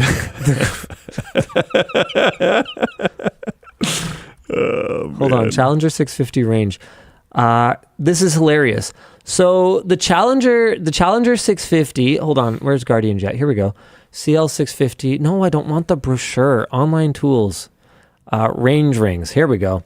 Okay, here's our range map. So what's an airport? So let's say Toronto. Sure, whatever. Markham. It doesn't really matter. Bombardier. CL. Yeah, here we go. CL 650. So this is what you got. Oh, shoot, I screwed up. Oh, no, I screwed up again. Oh, man, I'm such a boomer sometimes. Toronto. Seriously? Come on. Okay, so Markham. Yeah, here we go. Check this out. So CL 650. This is the range of that thing. Okay. Does a provincial politician ever need to fly nonstop to Ecuador? How often do you think that comes up? For context, this is Ontario. Yeah. What I read was that he was mostly going to be flying within the province of Ontario. Well, yeah, he's a provincial politician. Sometimes going to the States to deal with tariff stuff. Okay. And that was like it. Even that, who would he be talking to? He would be talking to bordering states, so like here, or he'd be talking with, maybe Washington, which would be like whatever in here somewhere. I don't remember exactly. There you go. Or in like DC. Dude, he could be on a prop plane and make these flights. Like there's absolutely no reason whatsoever to have a Challenger 650. So here's the one sec. Hit me with here it. It is. Hit me with the statement issued by Ford's office contrasts the price of Ontario's plane to $107 million. It says Quebec paid for one used and two new Challenger 650s, and $753 million the federal government paid for 6 new Global 6500 jets. Okay, I will say this. If Quebec spent that much, that's also ridiculous. That's the only thing that stood out to me on that was like, oh wait, why the heck did Quebec spend $107 million on private jets? I can understand why the federal government needs them. In terms of like federal statecraft, you actually have to travel internationally. You actually cannot just put your entire like cabinet on like a commercial flight to, Madrid. And if they have that's 6 kind of them, ridiculous. Maybe you can borrow one now and then or something. I doubt maybe you can charter one from them. I doubt it. I mean, I don't see, again, it comes down to taxation and who actually owns it, which is where, yes, the distinction between a person and a corporation But sorry, do you own the corporation? One level of government and another level of government actually does matter. Like it does matter in terms of moving funds around and who is paying for the wear and tear and how all that's accounted for. Like it legitimately does matter. So you can't just be like, hey, federal Canadian government, you own this thing, therefore I can use it, right? Right. Like it actually doesn't work like that. But besides, you wouldn't need a global, what was it, a global 6500 or something like that the federal government That's bought? the federal one. Yeah. You wouldn't need that. 6 new ones. They bought 6 brand new ones. Why do those need to be brand new? I mean, And they spent $753 million. I mean, they would cost that. Probably. That's what brand new ones go for, which is why that was never going to happen. That's why 1990 was a good year for me. They have Rolls-Royce Pearl engines. Oh, that's just common. That's not like having a Rolls-Royce engine is just like it's a thing. There's only so many efficiency. There's only so many turbofan engine manufacturers. Honeywell, Rolls-Royce. I'm trying to think of who else. GE. Thank you, Dan. At least it's Bombardier, so they bought it like from Canada. Yeah, I would have loved to go Bombardier That instead. helps a little bit. Oh, I mean, if it's a government purchase, you'd kind of hope it's from Canada. Yep. I kind of wanted to rep Bombardier, but it didn't make sense. It didn't make dollars, actually. It was a lot farther off than making sense. It made too many dollars. Yeah, all the dollars. Anyway, so those videos are up. The highest PC build is supposed to go up on April 20th, LOL. But for people who want to watch it a little early, you can head over to lmg.gg/floatplane. You can also get free shipping, early access, and extras. lmg.gg/fpwan. All right. We got a couple sponsors for the show today. It's brought to you by Zero Bounce. Email marketing is one of the many ways people use to grow their business. But what happens if your messages are not hitting inboxes? Well, nobody sees them. Well, Zero Bounce has the solution. They stop the guesswork by offering a bunch of validation tools to make sure that your delivery rate stays high and your bounce rate stays low. All you have to do is punch in an email or upload a whole list, and Zero Bounce will let you know which ones are worth your time and your money. Because sending emails is not free. Zero Bounce says that over 28% of emails go bad every year from people changing jobs, growing out of accounts, or even just creating a fake email just to sign up to win an SUV at the mall or whatever the case may be. That's a lot of wasted potential if you hope to grow your brand. Plus, Zero Bounce is SOC2 Type 2 certified, GDPR compliant, and because they want to know that your data stays they want you to know that your data stays yours, period. And for fans of the WAN Show, you can use code 20WAN at the link down below to save 20% for a limited time. You can also check out this QR code. The show is also brought to you by AMD. Another month, another spectacular AMD Ultimate Tech upgrade. This time, we upgraded Sven from the business team. Thanks to AMD, not only did he get some cool stuff for his retro gaming hobby, but he also got a brand new 9800 X3D processor for his gaming system. You should definitely go check out that video after the WAN Show. Sven's a chill and charming dude. The only risk for you is that you might be a little bit jealous. I was blown away by how much cool stuff he has. Did you watch Sven's video, Luke? I did. He has so much cool stuff. He does have a lot of cool things. He has cool CRTs. His place looks like it would be fun to hang out in. And cool games, and all the cool consoles, and he got a cool new upscaler. Also sounds like a good boyfriend. He got the RetroTink 4K for his OLED, and he took care of the girlfriend. He got some cool stuff for her. Who he had already taken, she has a gaming computer. Well, that wasn't hooked up to anything, but because she doesn't play games. Yeah. So he got her a more appropriate device. He didn't just get salty about it. He just got her something that she would appreciate more. What a good boyfriend. He got good. What a good guy. Is what he did. Also, if you go check out the video, you're going to want to check out the link in the video description because there's a chance to win your own 9850 X3D, which is the fastest gaming CPU on the planet. But at the moment, big asterisk, because hold on a second, have they? Yeah, they've officially. Hold on, I can't remember.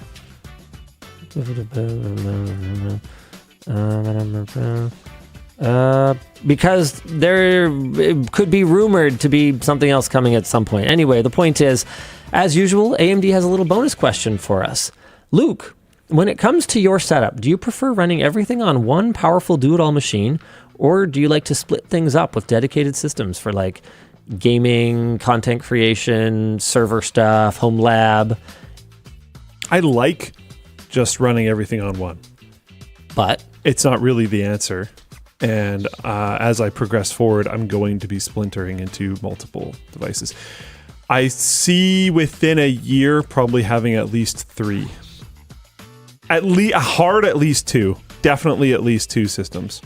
But very likely 3 before a year's up. I'm kind of delaying right now. I'm just hoping. You're seeing RAM it's dipping a little bit. Do that. Right? So I'm trying to hoping I can wait a little bit more and get some cheaper RAM. But yeah, I want to move. I have a few services that I have kind of running all the time. Not that many, and I want to have a lot more. But what's been holding me back from having a lot more is that they're all running on the same system, and that just kind of sucks. So, yeah, it's time to split off. Time to have a powerful NAS that can do a variety of things, basically. What you shouldn't do necessarily is go as far as Mr. Nick Harris. I was at his house yesterday. I've seen pictures of his setup.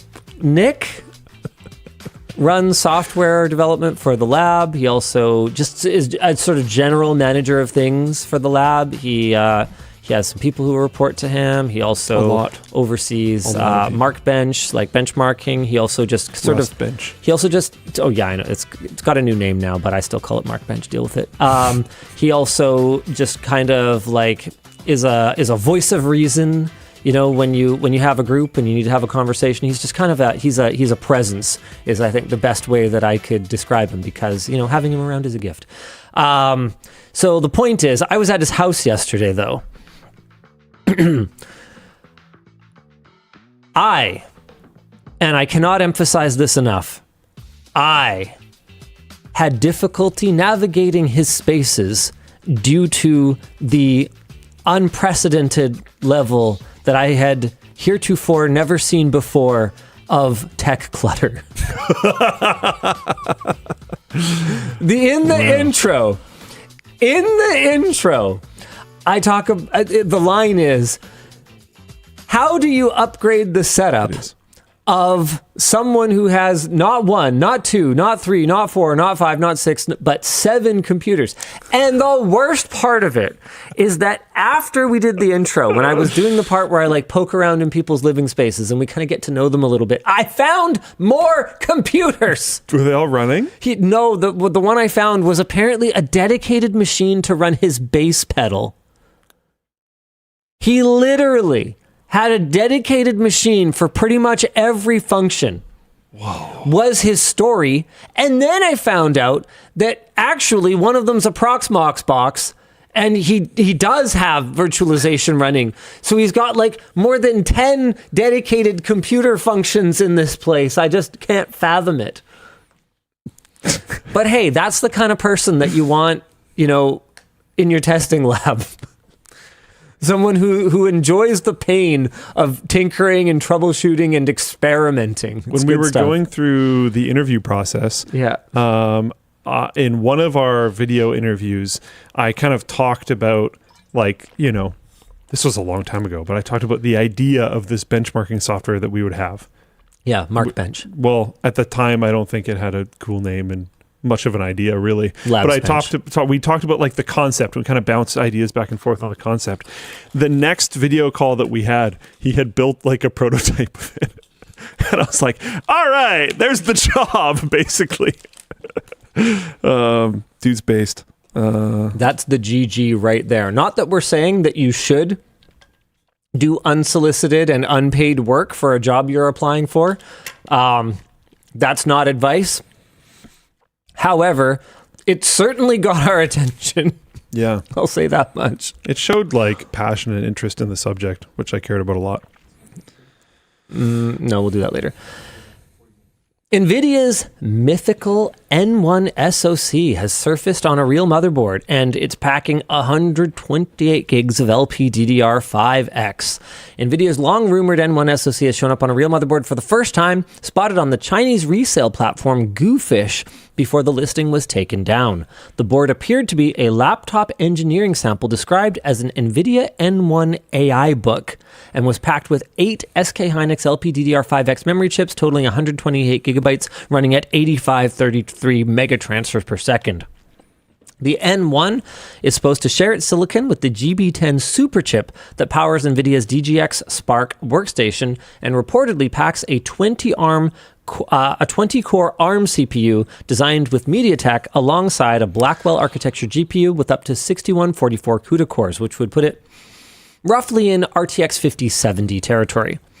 This would be NVIDIA's first crack at a consumer PC chip after years of Tegra SoCs for mobile devices, phones, and consoles like the Nintendo Switch. All signs point to a Computex 2026 reveal in June, with Dell and Lenovo reportedly already testing laptops with the N1. The chip is designed to compete directly with Apple Silicon, AMD's Strix Halo, and Qualcomm's Snapdragon X Elite in the growing Windows on ARM space. It feels like a predominantly Strix Halo competitor. However, it's in a bit of a weird spot. It's got like NVIDIA grade onboard graphics, but it will have ARM on Windows grade game compatibility issues potentially, unless Nvidia has done some black magic wizardry, which, you know, after seeing what Valve and Apple have done over the last 5-6 years, I wouldn't say is impossible. You know, the migration from Intel to Apple Silicon was incredibly smooth. And the way that, I mean, look, that demo that I saw at Valve HQ playing on the Steam frame, like playing an x86 Windows, like direct 3D game on an ARM CPU on Linux, like blew my freaking mind, man. Obviously, it won't work on everything, but I mean, being on Windows, here's a question. Does like kernel level anti-cheat work on Windows on ARM? Is it architecturally I have no idea. Similar enough that it just like it's the Windows-ness that matters? Did they bother to port that? Like, are you even going to want a 5070 class GPU on a Windows on ARM laptop? Like, is that something anybody is asking for? Because do the games matter? Chat even seems like so unsure about that. It's like it's a question nobody seems to really be asking. Balrid says a kernel level anti-cheat is just a driver. And like, yeah, fair enough. But it's a driver that needs certain permissions. And I'm not sure if anyone has bothered to integrate it on Windows on ARM. As far as my Googling is showing, this is all true, but it's not everything is compatible with it because not everything has drivers for it.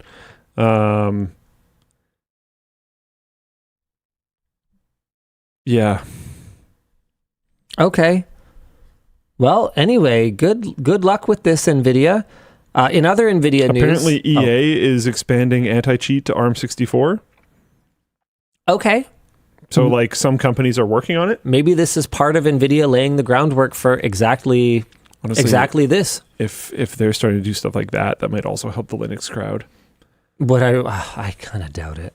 Indirect. Well, I already closed that article, but it mentions something along the lines of, like, Linux also potentially being included in their expansion of anti-cheat compatibility. I'd love to see it. I read a really long article, and I think it was Ars Technica, talking about the sort of inherent challenges with anti-cheat on Linux and how it's just having the user like by its very philosophy in control of the kernel is just going to kind of make it not a thing forever. My, I think, counter argument is that they're barely catching stuff at all right now anyways. Unless they are. Like, that's the thing. How do you know that even more people wouldn't be cheating if it was even easier? For me, I think it's past the threshold. You think so? So it like doesn't really matter. There's just such a high percentage right now that it's already so bad that it being worse, I don't think would significantly change my life. But that being said, the main game I've played that is a competitive shooter in the last while, which I have not played very much of at all, like genuinely less than 5 matches, is Counter-Strike, and that is compatible with Linux. And that had like the biggest and worst story of cheaters I've heard in a while, which was fairly recent. So I don't know. But as far as my understanding goes, a lot of those cheaters were actually just farming skins. Right. Yeah. Oh! Did you see the news about the huge warehouse full of PlayStation 4s that was farming FIFA stuff? No. This is hilarious. Oh my god.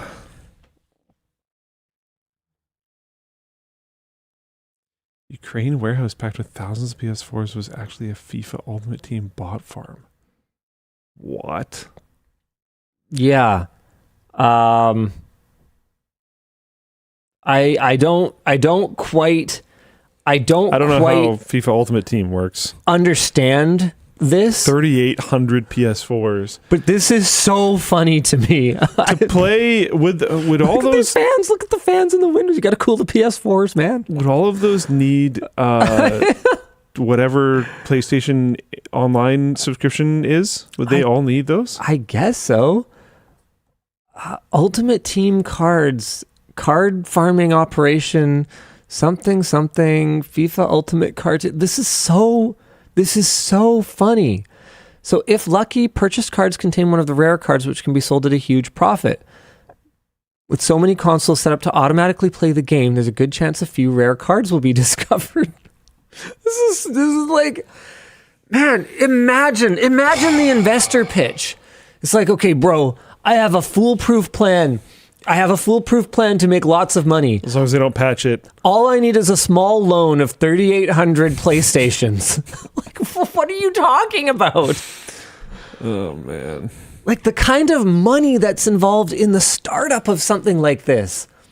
And like, the kind of the janky operation they're running. Like, can you imagine the legitimate businesses that you could start with a warehouse and enough money to buy 3,800 PlayStations, not to mention the ongoing monthly expense of 3,800 PSN subscriptions. And the business chaos of doing that in Ukraine.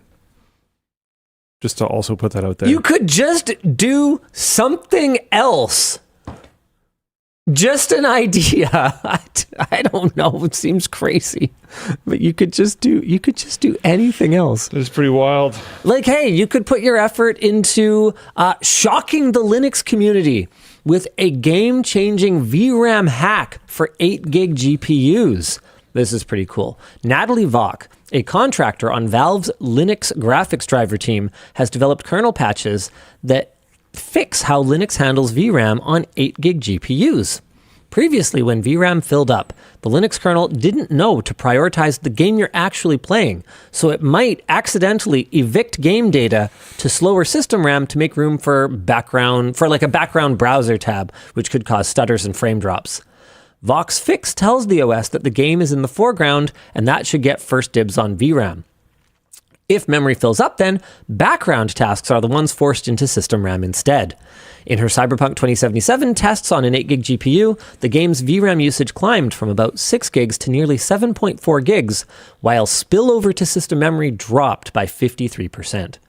The patches currently only work on AMD GPUs because of Nvidia's closed source drivers that don't allow this kind of memory management modification, and CachyOS is already integrating the fix, and the patches are awaiting merge into the main Linux kernel. Which is, I think, what we talked about last week, the CachyOS part. This does not apply to integrated GPUs like those in the Steam Deck or handheld PCs, because they're using the same graphics pool anyway. Well, not quite. I mean, okay, the Steam Deck would be, but I think for something like a Strix Halo, it's a static allocation, so maybe it would. Okay, TBD on that last bit.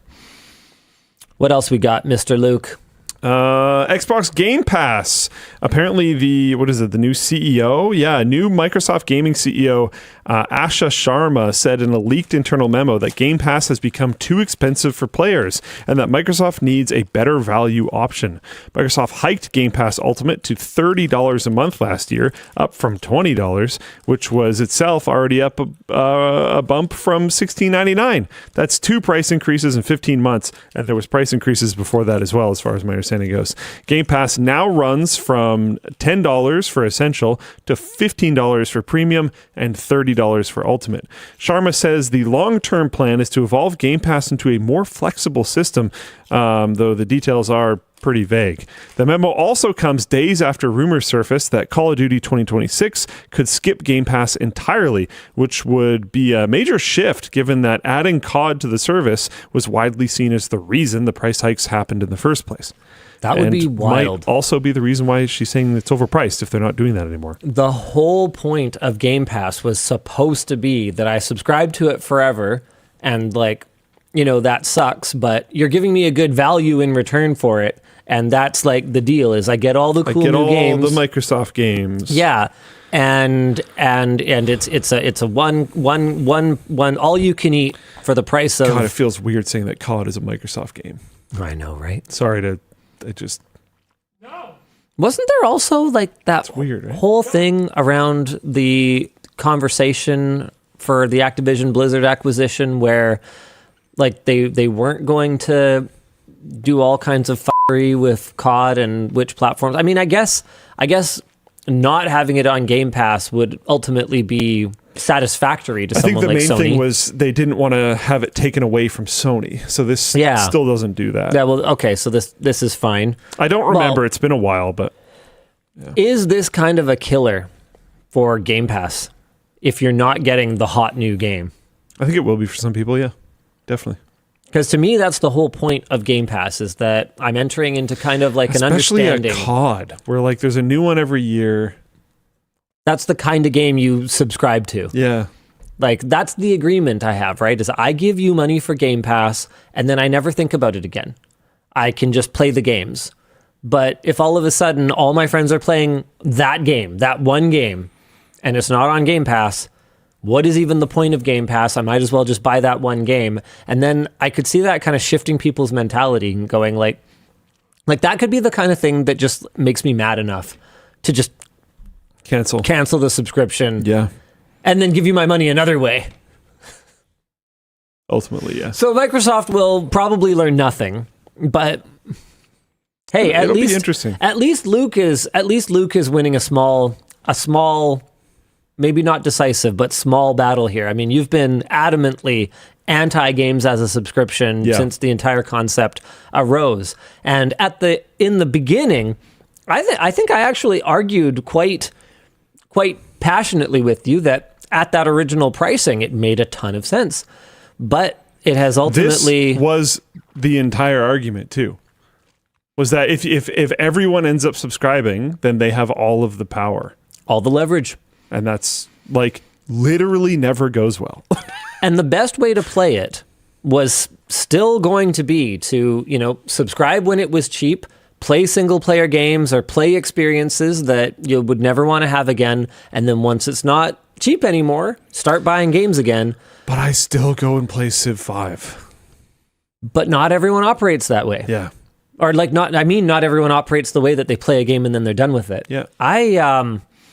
I used to be more of a go back and play a game that I haven't played in a long time guy, but I'm not anymore. I don't do it often, but it's also nice to just, I don't know. It's nice. Okay, so 10 billion years ago, I did this stream for one of my birthdays. I don't even remember which one it was, but it would be kind of tough to do this now. But I think I was 28 or something, and I played one game for 1 hour for every year that I had been alive. So I was born in 1990, so I played a game that released in 1990 for an hour. I remember that. That was cool. It was awesome. It was actually really fun. It did really well for charity. I think I suggested a couple of the games that you played. I forget if you liked them, though. Anyway. I don't remember, but it sounds likely. But that was really fun. I was largely able to play a lot of those games because I've had the same Steam account for most of my life, and I just launched it from Steam. Some of them I had to go get, of course, especially the 1990 era ones, but there was a lot of games that I just launched on Steam. It's nice that I can. Mm-hmm. I think I value the ability to do so a lot, even if it's not something I super commonly do.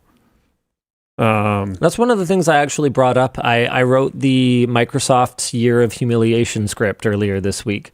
So that was my kind of essay video this week. And that specifically was one of the things that I brought up as hey, I'm not a hater. There's a lot of things that I love about Windows. Yeah. How about the ability to click compatibility mode and run software from my childhood? That's crazy. Yeah.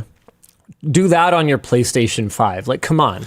I think that's the thing that's been eating me up the most about the Linux challenge going really well is the frustration with Windows. Mm-hmm. It's almost been time for the weekly Windows really needs to do better bit. Yeah. It's mostly been kind of sad. I don't even know, I'm more sad about it than I am angry. It's dang, I actually really liked Windows for a long time. Windows XP, Windows Vista, Windows 7 was just such a great series of operating systems, assuming you didn't have assuming you had a powerful computer when Vista came out.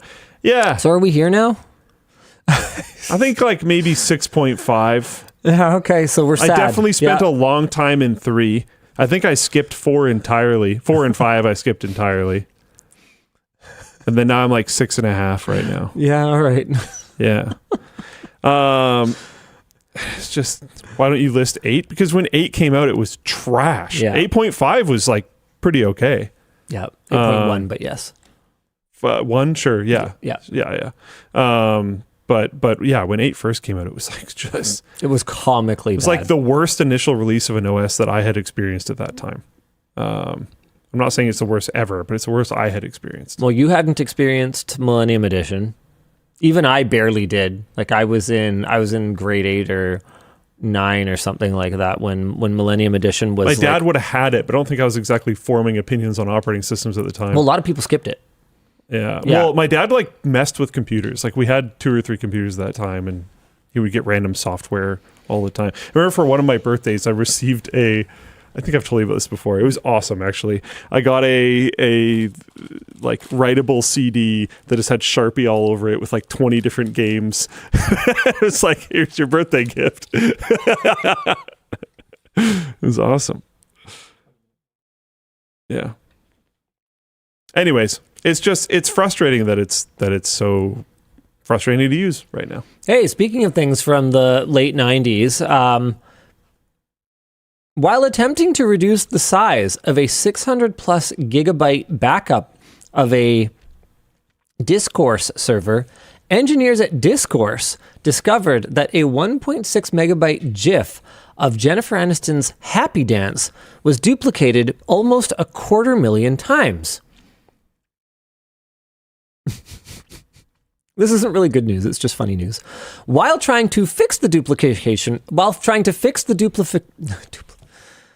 I'm so tired this week. Duplication. Thank Got you. it. We're good. While trying to fix the duplication problem with a single instance of the GIF and hard links in the file system for each time somebody tried to upload it again, the admins discovered a limitation of the ext4 file system that they previously didn't know about.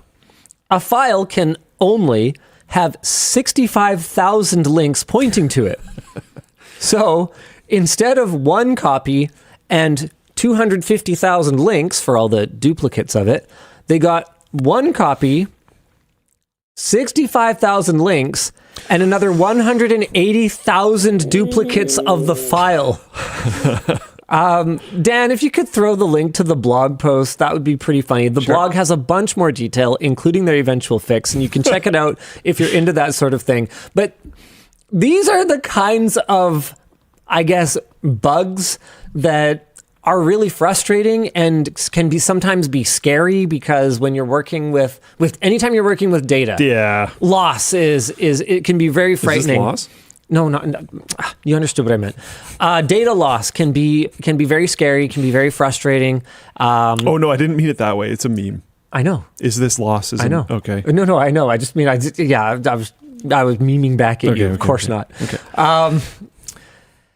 Yeah, it can be very frightening, but doesn't this feel like the kind of thing that is like, this is why we play the game? Oh yeah, no, this is fun. To find stuff like this, because because of course there might be a limit to how many link backs, because whoever did this, however long ago they designed this, must have gone, well, surely nobody will need more than 65,000 link backs to a single file. Oops, Jennifer Aniston jumping. Yeah, I don't know. It's not really good news. I just thought it was really funny. That's funny. I like that they made a blog post out of it because it's funny. Yeah, exactly. Sharing the knowledge with the community. Yeah. Speaking of things that are funny, struggling shoe retailer Allbirds makes bizarre pivot from shoes to AI, and their stock explodes in value. Allbirds, the wool sneaker company, announced it's leaving shoes behind entirely. I think they even sold off everything, and is rebranding as Newbird AI, an AI compute infrastructure company, because why not? Stock went from under $3 to about 17 in a single day. I got this from Atrioc, but look at the much bigger view. Go many years instead. Oops. The plan is to buy GPUs and lease them out for AI compute customers who can't get reliable access from hyperscalers. What a plan. They've secured $50 million in funding to get started. Oh boy. CNBC's Jim Cramer, oh boy, called it ridiculous. So maybe it's actually really high value. So I guess it's a really good idea. Time to invest. Okay, but not not financial advice.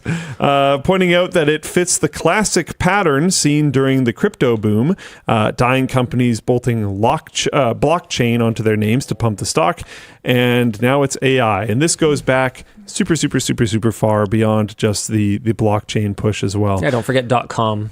And others. The classic 90s bubble. Yeah. Allbirds was a public benefit corporation championed by Leonardo DiCaprio, Oprah, and Obama. The pivot includes dropping that status entirely with filings stating the company would be less focused on the public benefit of environmental conservation. Because I guess that was like pretty inconvenient for being a data center defined. So now company. They have to get away from that, which is also really funny. Very good. Oh man, I want AI shoes. I wonder if Allbirds will end up being like worth a ton of money in like certain Silicon Valley circles. I don't know, man. As like almost a flex. I have no idea. This is the kind of thing that, again, it wasn't good news, but it was too it's funny. It was too funny for me to not talk about. Maybe it can be good news and things that are funny. Like seriously, if I was less principled, man, just an IPO with just Linus Media Group, AI infrastructure in Canada. AI infrastructure in Canada. Come to the north. Cooling's easier here. We're going to be making videos about our AI data center build out. We're going to have we do this like pitch video offering unparalleled transparency into the AI data center build out in the frozen north. We've solved cooling. Just put it in the Arctic. Yeah, and we've got all the energy and blah blah blah. Like I don't know who the gullible people giving Allbirds $50 million are, but I secure a meeting with them somehow. Like it just seems like the playbook is so simple and so dumb and just so easy that I feel like it couldn't be that hard. It couldn't be that hard. Oh man, dude, did you see the one where that woman got a $5 million refund from the CRA? On her taxes. So this is just classic, scammers are not that smart kind of lore here. So what she did, the ones you know of. What she did, yeah, right. Well, she reported $9,999,999 in foreign income on her tax return. Reported to the CRA that she had paid income tax on it. And then said that she was entitled to a $5 million refund. Hold on. The next part is the funniest part. And I want to make sure that I don't get this wrong because it's so funny. Here we go. Court records say that auditors later became suspicious after realizing that Wallace, the person who filed this claim, was claiming status both as a resident and as a non-resident of Canada. Wallace, they noted, submitted a vague two-word explanation in tax forms for the claimed foreign income. United Nations. What does that mean? This got past 2 reviews. They wrote the check. A third review that got flagged because it was an outlier refund found it and was like, yo, what is this? And they froze her assets, but already hundreds of thousands of dollars are gone. And like, this is the kind of person that you got to look at and go, they got no shot whatsoever. There's no way they didn't waste that money. Pull that off. You got to get it overseas and move out of Canada. So that's the thing, is like, she didn't. Yeah, that's crazy. That's like, you got to bail. You're done here. That's crazy. And you have no time. You got to leave. Like, that's the kind of scam that, like, seriously, I would be a criminal. I'd be a criminal fucking mastermind compared to some of these people. Yeah, but again, she got caught. Yeah, I guess. I think that's a big part of it. But like, I would have skipped town. I'd be gone. I'd have gone to Costco and bought all the gold bullion. Or you'd just be running a bank. Yeah, or I'd find a legal way to be a criminal. I don't get it, dude. I don't get it. It seems so simple. It seems like we could just, like, if someone says they paid $5 million in taxes, you'd think there'd just be like an AI check that's like, did you though? No. Well, it's not in our bank account. You know? Like, this is like that thing I went through when we got like wire frauded a while back. You remember that? When our pool contracting company... details. Yeah, I know it happened. Yeah, our pool contracting company got their email server infiltrated. So they were able to send us emails from our pool company and then intercept our responses was what happened. And then, so we wired money like from a bank to a bank within Canada. And then we did ultimately end up getting it back. But there was like a high risk that we weren't going to be able to. And I'm sitting here going, what is the bloody point of electronic fund movement if it can't be reversed, if it turns out that it was a fucking criminal? Like, obviously fraud. And like, how hard is it to go, hey, that was fraud, when the person shows up to take it out, just handcuff them? Like, I must be missing something here, because I believe genuinely I also don't get it, so I feel like we're both missing something. Law enforcement probably for the most part, like, you know, tries pretty hard and stuff. I've met some very hardworking law enforcement people, but it just seems like sometimes it really is that simple as just, hey, you know that it was taken, you know, illegitimately, so just wait on the other side and go get them. Okay, so Willing Spy said, LOL at Linus, wait till you find out how credit card security works. There's a reason why Mythbusters couldn't do an episode on it. I know about that, but my understanding of that is that's why the, like, honestly, ability to get your money back from credit card fraud is so easy. It's because they know it's kind of crap, so they just cover you.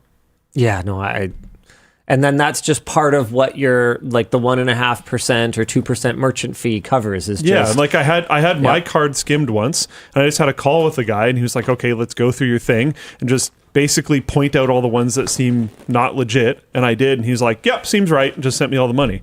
Like, it was super easy because of that. So that's why this scenario is weird, is because that part isn't super easy. There's it was no insurance. so obviously fraud. Because every day on every transaction, you're paying for transaction insurance. Yeah. If you use, at least in North America, if you use a credit card. Please say no more. How it works here. I hear you, but like, it doesn't matter. If someone wants to rip off credit cards, they can do internet research for roughly 5 seconds and figure out how to do it. Like, it's us talking about it on the WAN Show is not going to move the needle. That's one of the reasons why it's like fully acceptable to make content about doing stuff like that, about security tools and whatnot on YouTube, on the internet, publishing books about it, doing whatever, is because, like, oh no, I missed this. And it's better to educate people about how it's done so they can protect themselves than it is to... Noki just posted, Veritasium apparently made a video. This is their most recent video. On how you can make a payment with no upper ceiling, and stole $10,000 from MKBHD. Yeah, dude, what's up? Veritasium's making a ton of, like, hacking content. Yeah, where did that come from? It's been doing really well. It's been great. It's just a surprising pivot, but yeah, 3.7 million views exposing a flaw in tap to pay. Yeah, I mean, good for Derek and the acquiring company. Like, he seems to have found the way to divest of the channel that he founded without it completely losing its soul. Mm-hmm. And the acquiring company seems like they have a strong interest in being good stewards of the channel that they... I'm not sure what amount of it they acquired, so just take this for what it is. I was not involved in the deal in any way. But it seems like from the outside that it's going pretty good. Avian says the new host is hard to watch. I mean, part of it might just be not being used to them. I thought they were fine. Yeah. I do think it's probably not being used to them, because I think they're fine. Yeah. Balrid says they've gotten the kind of deal that Linus refused, and now there's many writers doing many kinds of topics, and 9 out of 10 videos is like legit good. Yeah, that's cool. I mean, if we could find someone who was willing to do it the same way as that, I might consider it again, but it would have to be There were a lot of factors. There was the team as well. Like I was very worried that they would not only not be good stewards of the content, but they wouldn't be good stewards of the team. Yeah. And I'd have to see what the proposal would assure as far as all of that goes. We do have some more sponsors to talk about, though. If you're looking for a new gaming computer but don't know where to start, our sponsor, MSI, has a whole catalog, or should I say, codex of gaming computers for you to upgrade to. Each system comes out of the box ready for you to play the latest releases like Pragmata or Resident Evil Requiem. And that's because each system comes equipped with up to a 12th gen Intel Core i7 processor and MSI GeForce RTX 5060 Ti. They also include MSI's LED button, which gives you more customization options with over 60 different lighting effects. Just press and hold for Mystic Light software compatibility. And every system has RGB cooling, so you can keep your system temperatures low in style. And every computer is assembled in America with standardized components, making upgrades and adjustments easy. That's actually a pretty compelling selling point for a lot of folks. I'm a little surprised MSI is doing it that way, but kudos to them. So grab your own MSI Codex PC today by hitting up our link in the video description or checking out this QR code. The show is also brought to you by Square. There's a lot of things to juggle when you're running a business. Things like payment processing, inventory, your staff and schedules, and so much more. A lot of the time, the tools needed for these kinds of things don't always interface well with each other. One system for payments, another for payroll, and so on and so forth. Well, our sponsor Square offers a single connected system to handle it all. Whether you need to take payments in person or online, they can help, as well as tracking inventory automatically and getting analytics to see where you actually make your money. Square isn't just fast, it's smart, transparent, and built for the way people actually run their businesses. Because some people operate on the go, and others at a traditional POS, and hey, some people operate, at their work desk. They want to make it easy and transparent for you to get started. That's why they have no contracts, no hidden fees, and no complicated installation. If you're starting a business or running one that deserves better tools, Square helps you sell, manage, and grow without slowing down. And right now, you can get up to $200 off Square hardware at square.com/go/WAN. We have that right there. There it is. Look at that. And it's also linked down below. All right, we've got a couple more topics here. You've got 3 minutes. Oops. BYD is now upgrading some of its top-selling EVs with 5-minute flash charging. This is nuts. Absolutely nuts. This is going to be starting with the Yuan Plus. So it's sold as the Atto 3 outside of China, which was the 13th best-selling EV globally in 2025. And it first debuted in BYD's luxury models like the Yangwang U7 and the Denza Z9 GT. They claim it will charge from 10% to 70% in 5 minutes, 10% to 97% in 9 minutes, and only add about 3 minutes to those times in extreme cold temperatures, like down to minus 30°C. BYD has already built out over 5,000 of their 1.5 megawatt flash charging stations and is aiming for 20,000 by the end of the year in China, with a European rollout now underway as well. Dude, is this it? Is this the last obstacle to widespread EV adoption? 5 minutes. Maybe. The wait still sucks. It's interesting in North America because, so there's some Chinese EVs coming to Canada. That's gonna move the needle here quite a bit. But apparently, I've heard that you're not even going to be allowed to road trip through the States. You might not be able to enter America at all in a Chinese EV. Really? I've heard that might be a thing. There's no way that will last longer than the next 2.75 years, though. Let's be real. We'll see. They might still want to protect their automotive program, no matter who's in admin. I don't see how preventing someone from road tripping into the States will help American automotive manufacturing. I think their idea is you can't enter the States with them, so that they can't be left there. If you drove down and then happened to fly back up or something. You just left your car there, and now there's a Chinese EV in China. You mean in the US, but yes. Yes. There's lots of Chinese EVs in China. Quite a few. Quite a few. I saw them. Saw them with my own eyes. Next topic, quick. Sure. Google will begin punishing sites for back button hijacking in June. I love this so awesome. much. Some sites will do it twice. Yeah. Like you'll go back and it'll just like go to some sub-menu thing and you'll go back again and it goes to some other thing. And you go back. I meant back. Yeah. Google is adding a back button hijacking to its spam policy starting June 15th. Sites that mess with your browser's back button, trapping you in loops, redirecting you to pages you never visited, or shoving ads and recommendations in the way when you try to leave, will face ranking penalties or manual spam actions. Whew. This should have been done ages ago. Yeah. Google is giving sites a 2-month heads up and notes that some of the worst offenders might not even know they're doing it, since the hijacking can come from third-party ad scripts or recommendation widgets baked into the site. That's brutal, actually. I don't care. Yeah, I don't care either. It needs to go away. Yep. And like, you're going to have to be responsible for the ad scripts and stuff that you put on your site. Yeah. It is what it is. Now, the next thing I want is a single close button on all mobile ads.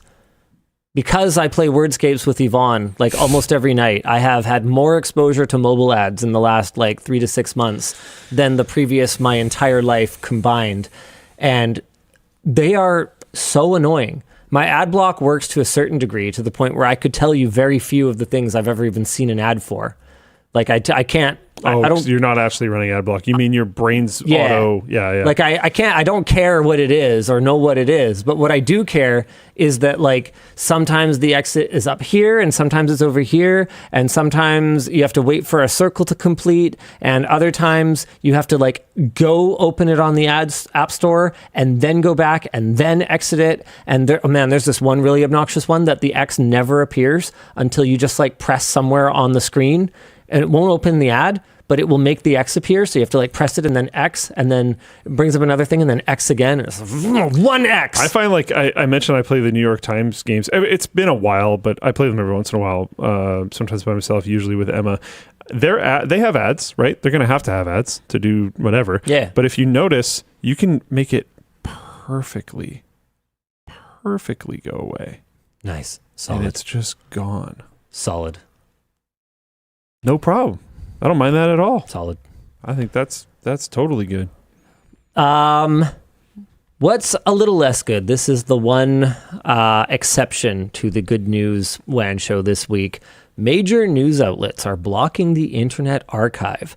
Wired reports that in an effort to limit AI agents accessing historical data for training, 23 major publications, including USA Today and the New York Times, are currently blocking the Internet Archive's crawler, IS-Archiver bot. The abuse of fair use policies in the training of LLMs is a serious concern for both copyright holders and the Internet Archive organization.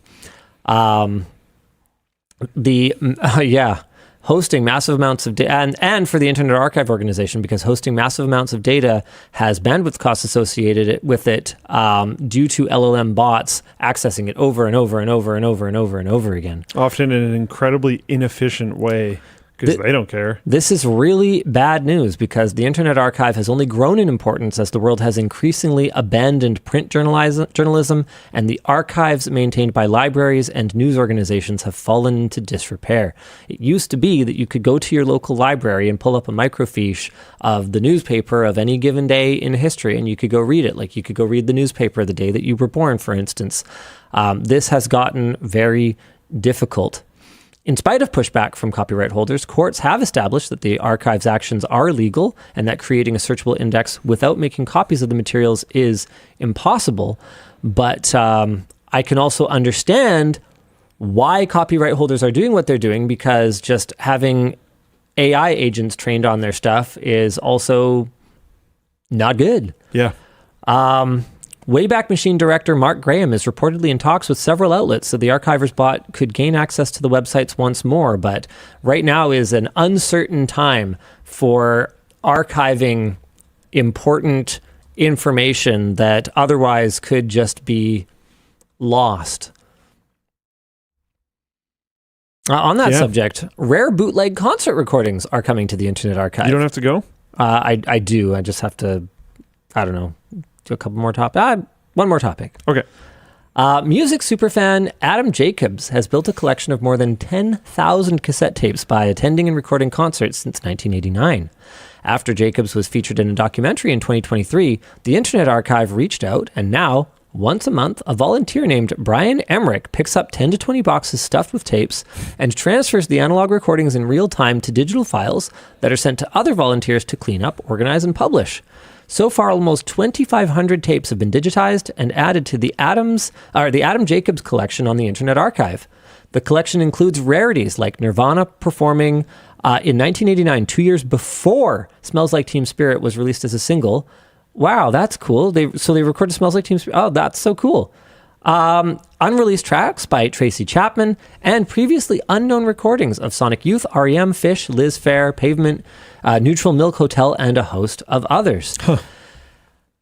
This is maybe a controversial take, but I have never really felt the need to record a concert. I thought you're not really supposed to, and I've actually come around to the idea of a concert being an experience for the moment and not something to be recorded. But maybe this is, it kind of goes against my general stance as just like a data hoarder and everything should exist forever. But I don't know.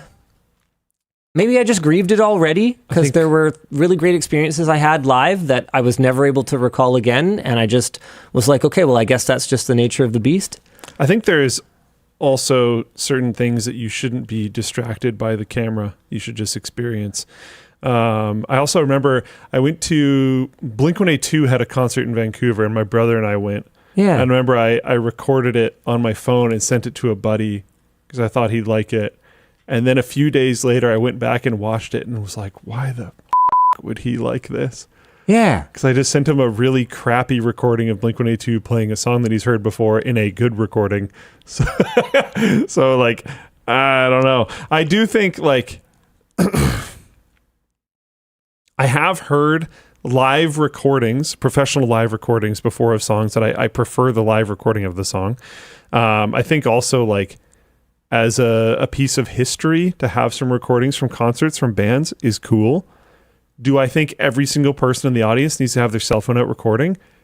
Aggressively, no. Yeah. Just enjoy the darn concert. When you know there's 40,000 other freaking phones in the audience out, maybe you don't need your individual POV and could have someone who's 1 foot to the side of you that's going to be posted on the internet anyways and just use theirs and enjoy it yourself. Part of the experience to me too is like I wish the performers could be themselves a little bit more and not have to be worried about everything from the concert just immediately being published. Like, sure. One of the funniest concert experiences I ever had was with Michael Bublé, of all people. He did an outdoor performance in Vancouver must be about 20 years ago now. And Yvonne and I attended it. We just like kind of randomly got tickets for it. I think my aunt might have gotten them for us or something. I don't know. Anyway, the point was we went. Neither of us were huge Michael Bublé fans, but we had a really great time. And one of the funniest moments was when he like was interacting with the crowd that was like right up next to the stage. And this, I couldn't see her because I was like way back, but presumably young lady, like, passed him like a note, and he made like an offhand joke. He was like, "You're like 12. You're a little young," and everyone like laughs because that was, not. I guess that was pre-Epstein files when we could kind of go like, yeah. A famous person saying no to that was common at that time. And just like, the idea that he might say anything other than no was funny. And it was like hilarious. And he just like burned her in front of like 10,000 people. I don't know. I don't know if you can get away with that anymore. Well, bad. Yeah. All right. All right. Time for After Dark. What do you got for us, Mr. Dan? Sure. Let me just push some buttons here. Okay. And yeah, I've got a couple for you today. Sure. I really need to make this one single button. That would make my life easier. There we go. Hey, WAN hosters. Linus, any update on the GPD WIN 5 review? Also, did the WAN design backpack sell well enough for a restock? Keep up the great work. Love your products and the work y'all do. I don't know if I'm ultimately going to end up doing a review of it, but I do end up talking a little bit more about my experience with it in the upcoming short circuit for the 1X player Apex. That's a competing Strix Halo handheld, and both of them have their own unique selling points. Both are very expensive. This one actually can be configured with liquid cooling. Is that US? Which is pretty... Oh, yeah, of course. Which is pretty wild. Liquid cool. I mean, the people who have it apparently love it, but... is that 2 reviews? Oh, no, 9 or something? It's a pretty wild little device, and I talk a little bit more about the WIN 5 and my experience daily driving it in there. As for the WAN backpack, I don't know if we're restocking it. You might just have to send in a message to customer care to ask about that. Hello from the UK. My Android Auto seems very sensitive to cable quality. Hoping this cable is the solution. Have you had much feedback on the type of problems the TrueSpec cables have solved? Actually, yeah, there's been a ton of feedback about them. If you look at the reviews on the site, some of them, I think people are actually wrong in misunderstanding like what a cable does. But there are also a lot of them where people do seem to know what they're talking about. And what, is there like some that says their audio sounds better or something? There's some stuff like that. Which, okay. Look, if it makes you happy, then I guess whatever. I'm glad you're happy, but that's not really how it works. Digital signal. But there are people that are like, oh yeah, no, like I was getting transfer issues with my high-speed external storage, and now it's consistently faster, or the more robust build quality is making it so that when my Roomba runs over it, it's less likely to, get destroyed. Like, people are really enjoying this product. So I'm glad they are. We had a small restock earlier this week. They're like almost all gone now. If you want to get a TrueSpec cable, you are going to need to sign up for a notification. Like, if you do not click this button, you are not going to get one for a while. Our manufacturer increased their capacity just for us to make more of these cables. It is still not even close to enough. There's A to C's. Yeah, there's short ones. There's a few short A to C's and a really long A to C, and all the ones in the middle are sold out. Yeah. For you, Luke, what's your go-to? Oh, wait, can you do Luke's after? Yep. Cool. Hi, LLD. Hey, Linus. Now that your kids are getting into 3D printing, what CAD software do they use? Also, did you teach them how to use it, or how did they teach themselves it? They learned Tinkercad at a local sort of STEM, mostly computer kind of study thing called Code Ninjas, which seems to be working pretty well for them. They can make just about any kind of basic thing that they want. My daughter did something for a project for school earlier this week. Yeah, they're still having a really good time with it. Both just using it as a toy factory and also to do legitimately useful things. Yeah, Tinker is great. I think Grasshopper, is that free? Can we get them into Grasshopper? I mean, I guess. Yeah. They know it better than I do at this point. They could go work with Seb.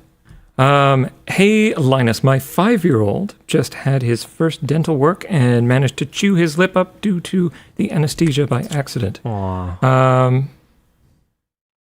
How sore are you these days? Is the end in sight? I'm actually really sore today. It's really hard to talk.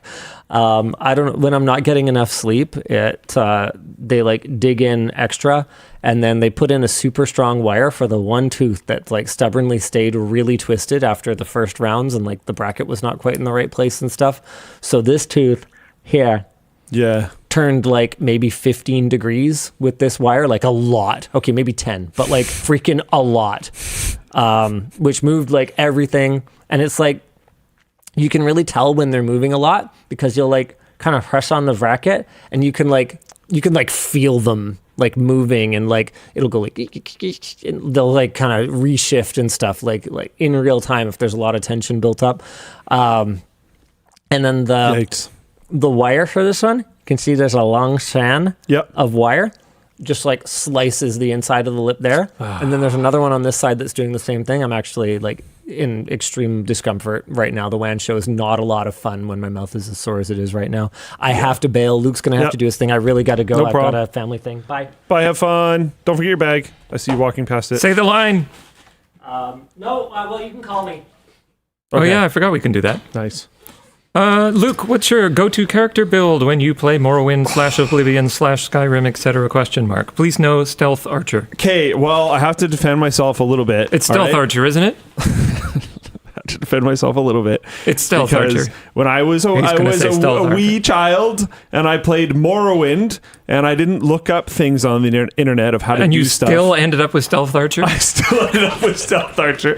But stealth archer was not Skyrim level OP back in Morrowind. I watched a video today, I think, that was talking about how Skyrim pushes you through into being stealth archer. It kind of does. It kind of does. So I liked stealth archer before then, and then in Skyrim I actually didn't, I don't think. Or I did a mix or something, because it kind of did feel too overpowered. I always liked being martial. I found spellcasters in those games are just like always too overpowered. Especially Morrowind. Spellcasting in Morrowind, you're just a god. Like it. Especially if you start getting into enchanting in Morrowind, like I remember one of my characters I made, I think it was a ring, and I called it the God Ring, because if you just used the like activatable ability on the ring, everything just died. So I would be like, oh, I can't get past this quest. I'll go grab that and put it on and just win the game. So I found it more engaging to work with like block or parry mechanics. I generally like having a shield because I feel like fighting with the shield is like kind of more fun. But yeah, I was always more into martial stuff. I liked the archery in Morrowind because Morrowind doesn't play around. If you end up in a too high level area, it's just too high level and they'll just wreck you. But it's also Morrowind, so there might be a way around it. And the AI is really dumb. So like I wanted to like, you know, kill everything in an entire city because I was 14 and that's sick. But the guards and stuff are way too tough for me. So I just brought an incredible amount of arrows and stood on like this weird part of a building that they couldn't get to and just shot them for like an incredible amount of time until I killed every single guard in the entire city and then got all their super high value loot and stuff. So I liked archery and stuff early on, but always focused on martial builds. I'm planning on doing a thing. I was kind of dabbling with it a little bit in the Oblivion remake, but I'm going to wait until the fan remake mod version called Skyblivion comes out, and then I'm going to actually try to do it because I'm much more interested in Skyblivion than just the official Blizzard remake. But I'm going to do a thing where, you know how in the game you pick a class, you pick what sign you were born under, you do all that kind of stuff. I'm going to pick warrior for every single option because you can pick the warrior class, you can pick the warrior sign, you can pick the warrior whatever. So I'm going to do as many selections as I can as just warrior, and then the only magic that I'll use is restoration magic. And I'm going to see if I can beat the game while kill on sighting anything that ever casts a spell that isn't restoration magic. That's great. If you use any school of magic other than restoration, I will have to cleanse you from the earth, and I'll see if it's literally possible at all. I don't know. You're doing it with like punching or sword or I can't remember. Sword and everything. It's all good. Yeah, I'm a holy knight, and if I see you casting a darn spell that isn't restoration magic, I gotta put you down. I told you about my punches and drugs Skyrim build character. Yeah, that's surprisingly possible in Skyrim because Skyrim has some really good. That's why it's possible. It's also super broken. It's just like high level bracers, and then you just punch dragons to death. It's like it's high level bracers you get in like Riften or something, right? Oh yeah, how do I remember this? You just sit there and you just make bracers, and then you just punch everybody to death. Yeah. Because you're unarmed and your bracers are really good. Crafting in those games are always a mess. Oh yeah. Blizzard remake? Oh sure. Bethesda remake. That's my stealth archer. I can't not to do that. Sure. Yeah. There's fun ways to play the game. I even think stealth archer can be fun. It's just fun one time. I think what happens is people want to play something different, and then they just accidentally... It's like crabs. Everything evolves into a crab. Everything also evolves into a stealth archer. Yeah, pretty much. Like you usually have it as a fallback. It's just because it's so overpowered. I always wish actual stealth was like a little bit more viable in those games, so you could be like a dagger build that was more, viable, I guess. But yeah, usually I end up being some form of martial, either like a two-handed weapon or one-handed weapon and a shield, or just both. Yeah, I think that's it. I guess we can call them. Yeah, hold on a second. Let's see. All right, we're trying. You like my D-Brands game? Yeah, hello. Oh, hello, you got to sign us off. Oh yeah, before I do, we gotta figure out the details around the WAN Show channel. I think we may not be able to have the transition be as long as we had originally intended because there's just like duplicate VODs. I think we might have to accelerate this. So just throwing that out there. Make sure you're subscribed to the WAN Show channel because we may have to stop streaming on the LTT channel sooner rather than later. We'll see you again next week. Same bad time, but on a different channel. Oh, next week. Wow. Okay. All right. Bye. Okay. See ya.